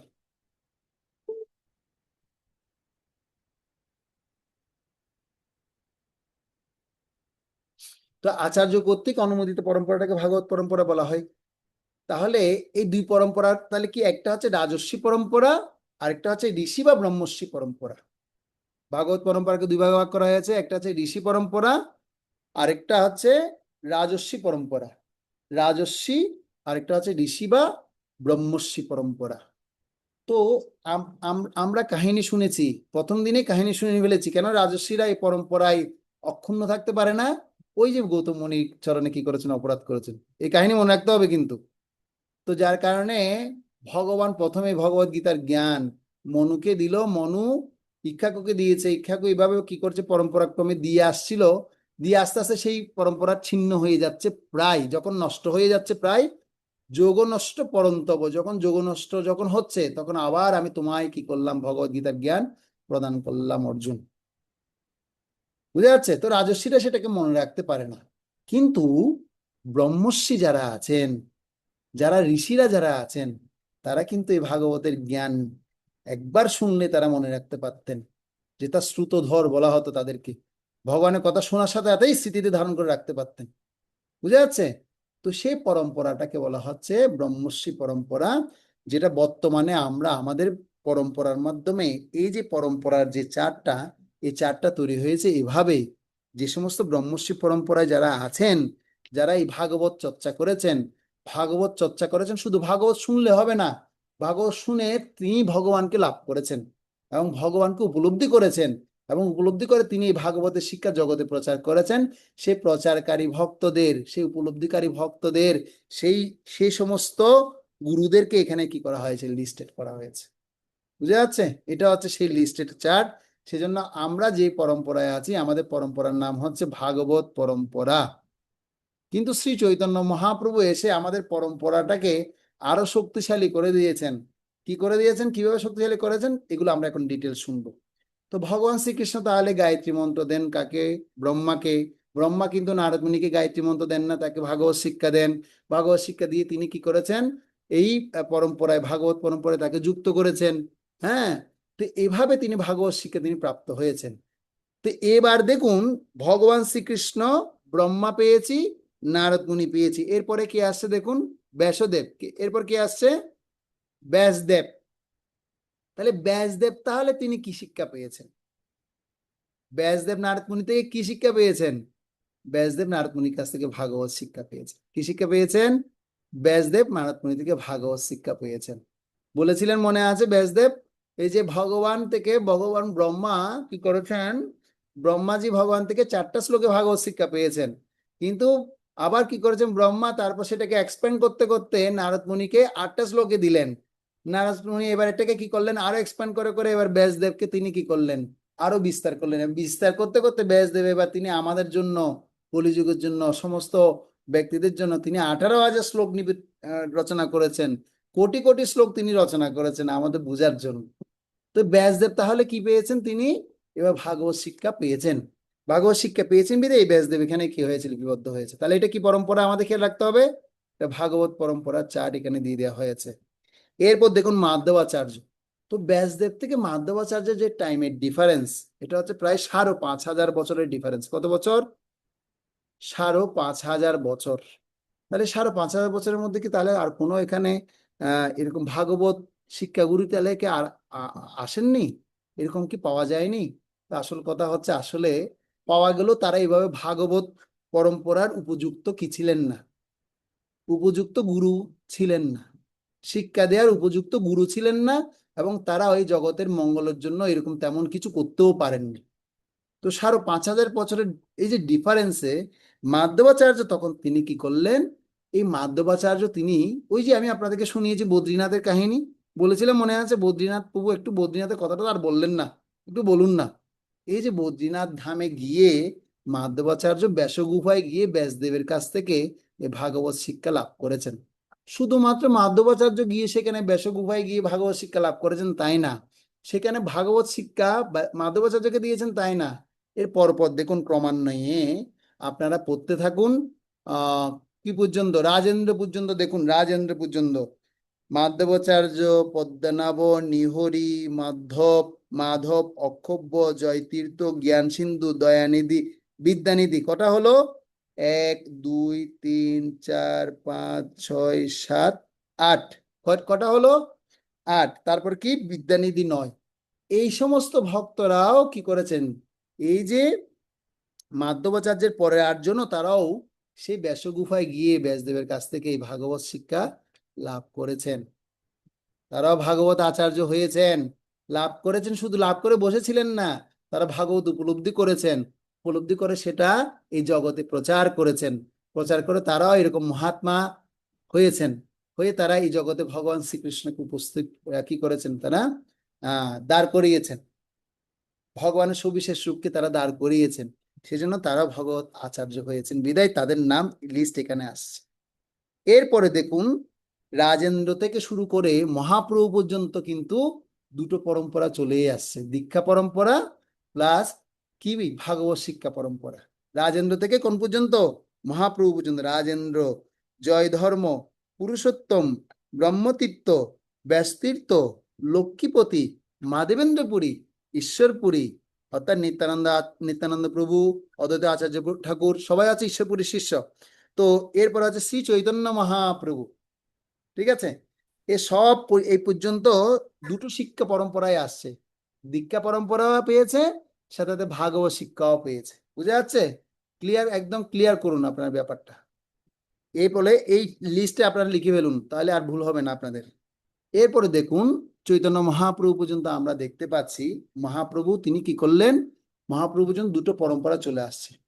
কিন্তু মহাপ্রভু রূপ গোস্বামী, সনাতন গোস্বামীকে ভাগবতের জ্ঞান দিয়েছিলেন, কি দেননি? দীক্ষা কিন্তু দেননি।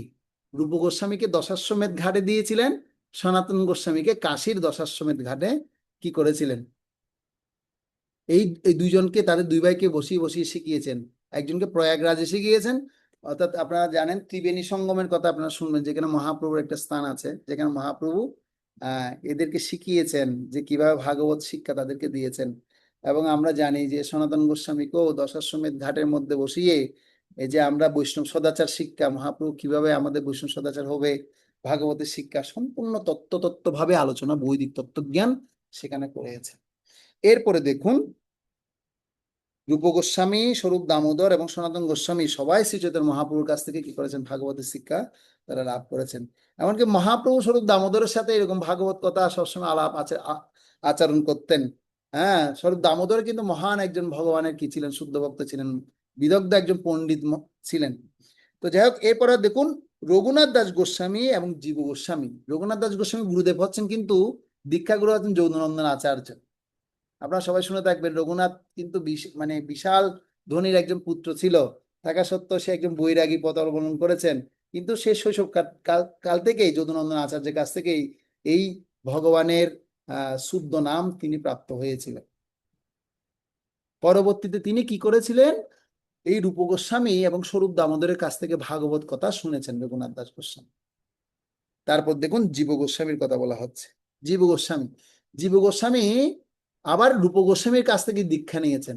জীব গোস্বামী কার কাছ থেকে দীক্ষা নিয়েছেন? রূপ গোস্বামীর কাছ থেকে দীক্ষা নিয়েছেন, কিন্তু শিক্ষা শুনেছেন কার কাছ থেকে? ভাগবত শুনেছেন। এই জীব গোস্বামী কৃষ্ণদাস কবিরাজ গোস্বামীকে তিনি কি করেছেন? ভাগবত শুনিয়েছেন। জীব গোস্বামী দীক্ষা নিয়েছেন রূপ গোস্বামীর কাছ থেকে, কিন্তু তিনি আবার তার কি আছেন, তার আরো অনেক আচার্য আছেন যাদের কাছ থেকে তিনি ভাগবত শিক্ষা লাভ করেছেন। তো জীব গোস্বামী কি করেছেন, ছিল কৃষ্ণদাস কবিরাজ গোস্বামীকে তিনি ভাগবত শুনিয়েছেন, কিন্তু দীক্ষা দেননি। তাহলে আমরা পাচ্ছি দীক্ষা এবং ভাগবত শিক্ষার পরম্পরা পাচ্ছি রাজেন্দ্র থেকে মহাপ্রভু পর্যন্ত।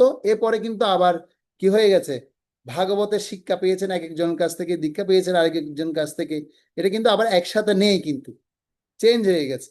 এরপরে খুব আনন্দের বিষয় আসছে, এখন দেখুন, আপনার শুনে আনন্দ পাবেন খুব। ছিল নরোত্তম দাস ঠাকুর জীব এবং ছিল কৃষ্ণদাস কবিরাজ গোস্বামীর কাছ থেকে কি করেননি, দীক্ষা নেননি। নরোত্তম দাস ঠাকুর গুরুকে আমরা সবাই জানি ছিল লোকনাথ গোস্বামী। সবাই নাম শুনেছেন না? শ্রী লোকনাথ, লোকের জীবন গাই, আমরা যে গুরু পূজায় গাই, সে লোকনাথ গোস্বামীর শিষ্য, একমাত্র একটাই শিষ্য যাকে মন্ত্র দীক্ষা দিয়েছেন, সেটা হচ্ছে কে? নরোত্তম দাস ঠাকুর। আর এই নরোত্তম দাস ঠাকুরের আপনার মানে ভাগবত গুরু হচ্ছেন কে? জীব গোস্বামী এবং শিল কৃষ্ণদাস কবিরাজ গোস্বামী।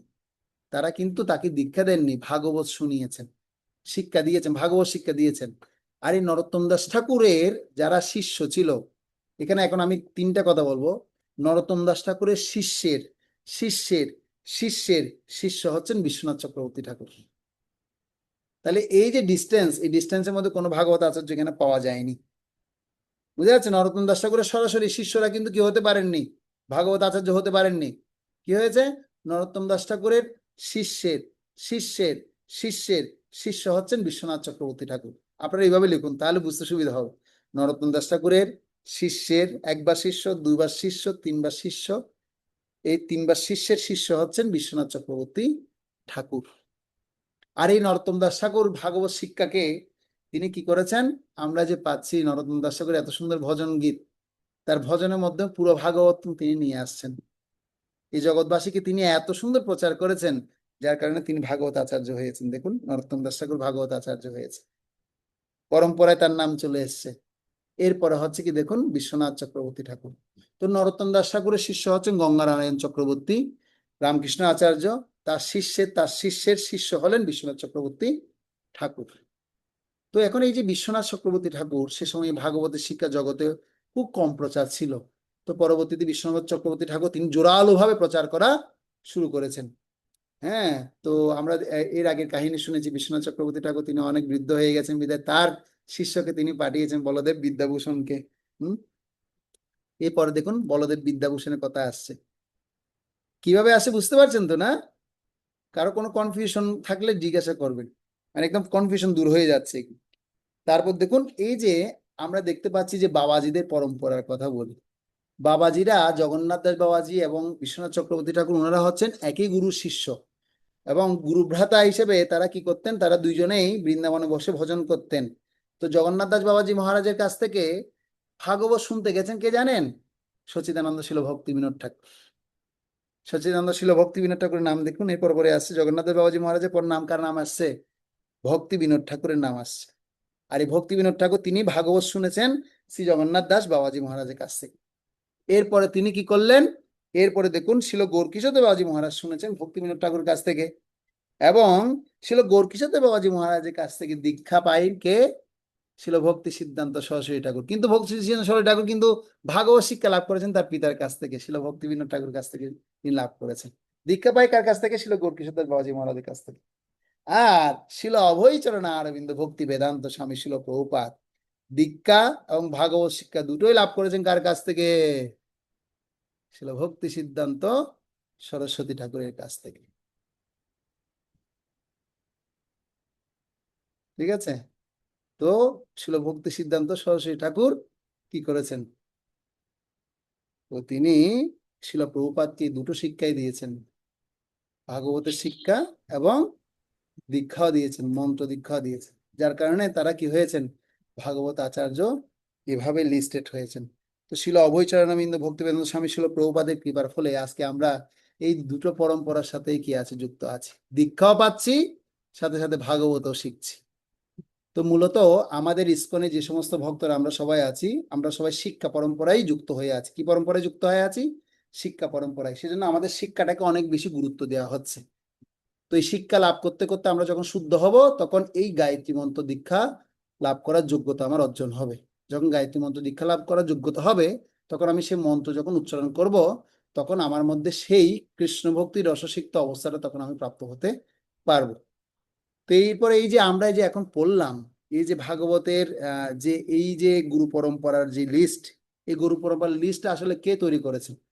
এটা গুরু পরম্পরার লিস্টটা তৈরি করেছেন হচ্ছে আপনার বিশ্বনাথ চক্রবর্তী ঠাকুরের মানে একটা লিখিত গ্রন্থ আছে, যে না সরি বলদেব বিদ্যাভূষণের একটা গ্রন্থ আছে, যেটার নাম হচ্ছে প্রমেয় রত্নাবলী গ্রন্থ। কি নাম?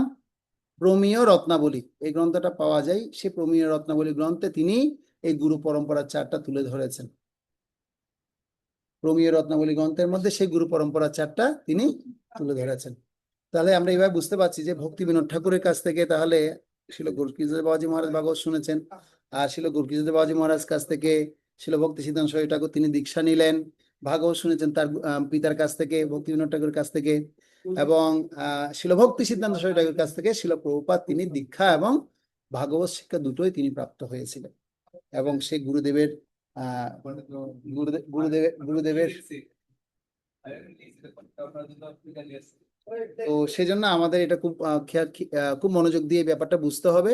যখন আমরা এটা বুঝবো, তখন আমাদের কনফিউশনটা দূর হয়ে যাবে।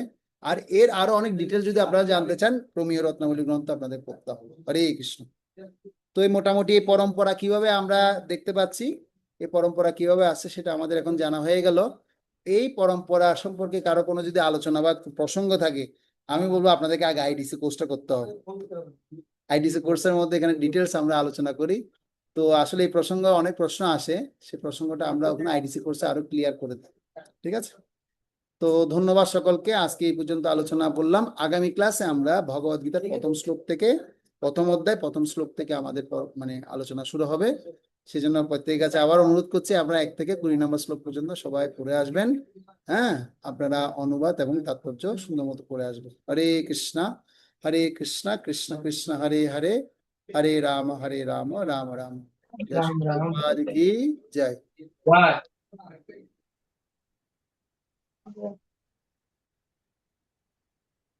তো আমাদের অনেক সময় খুব কনফিউশন থাকে, আরে গীতায় কি লেখা যাবে? আর এগুলো সব ভগবানের কথা, ভগবানের কথার উপর লিখলে তো আবার কি হয়ে যাবে, ভগবান আমাকে আরো কি দিবে, অমঙ্গল দিবে বা আমাদের ক্ষতি হবে। তো আমাদের একজন খুব ভালো ইসকনের নারদ মুনি বলা হয় তাকে, উনি এমন প্রচার করছেন ইউথদেরকে, শুধু যুবকদেরকে প্রচার করে করে শুধু ভক্ত বানায়, ব্রহ্মচারী বানায়, তার বিশাল মানে সুনাম। তার নাম হচ্ছে শ্রীপাদ রাধেশ্যাম প্রভু, রাধেশ্যাম দাস। আপনারা সবাই শুনবেন, শুনে থাকবেন। তো আমরাও রাধেশ্যাম প্রভুর স্ট্রাকচারকে ফলো করি। তিনি একজন ভগবানের শুদ্ধ ভক্ত। তিনি বলছেন, গীতাকে যত স্ক্রুটিনাইজ ভাবে পড়বে, যত দাগাবে, তত এগুলো কি হচ্ছে, ভগবানকে অলংকার পরানো হচ্ছে। কি পরানো হচ্ছে? ভগবানের গায়ে অলংকার পরাচ্ছেন, অলংকারে সাজাচ্ছেন আপনারা। সেজন্য নির্ভয়ে আপনারা দাগান, মানে ভগবানকে অলঙ্কিত করুন, তাহলে ভগবান খুব প্রসন্ন হবে। তখন বলবে, আরে এই ভক্তটা দেখো আমাকে কত অলংকার অলঙ্কিত করেছে, এই পয়েন্টটা লিখেছে, এই পয়েন্টটা লিখেছে, এদিক দিয়ে মানে কি স্বর্ণের অলংকার পরিয়েছে, এদিকে রূপার অলংকার পরিয়েছে, এদিকে ডায়মন্ডের হার পরিয়েছে। তখন তাকে আরো সুন্দর লাগবে। এটা অসুন্দরের কিছু নেই। আপনি গীতাটা আপনার গীতা আপনি লিখবেন, যেভাবে পড়বেন সেভাবে রিসার্চ করে করে আপনি পড়বেন। এটা হচ্ছে নিয়ম। এটা কোনো অপরাধ কিছু হবে না দীপ্তি মাতাজি। ঠিক আছে? হরে কৃষ্ণ। এবার ধনঞ্জয় প্রভু বলুন, আপনার কি প্রশ্ন? আচ্ছা, আমি একটু বলি আপনাদের, যাদের মানে খুব তাড়া আছে।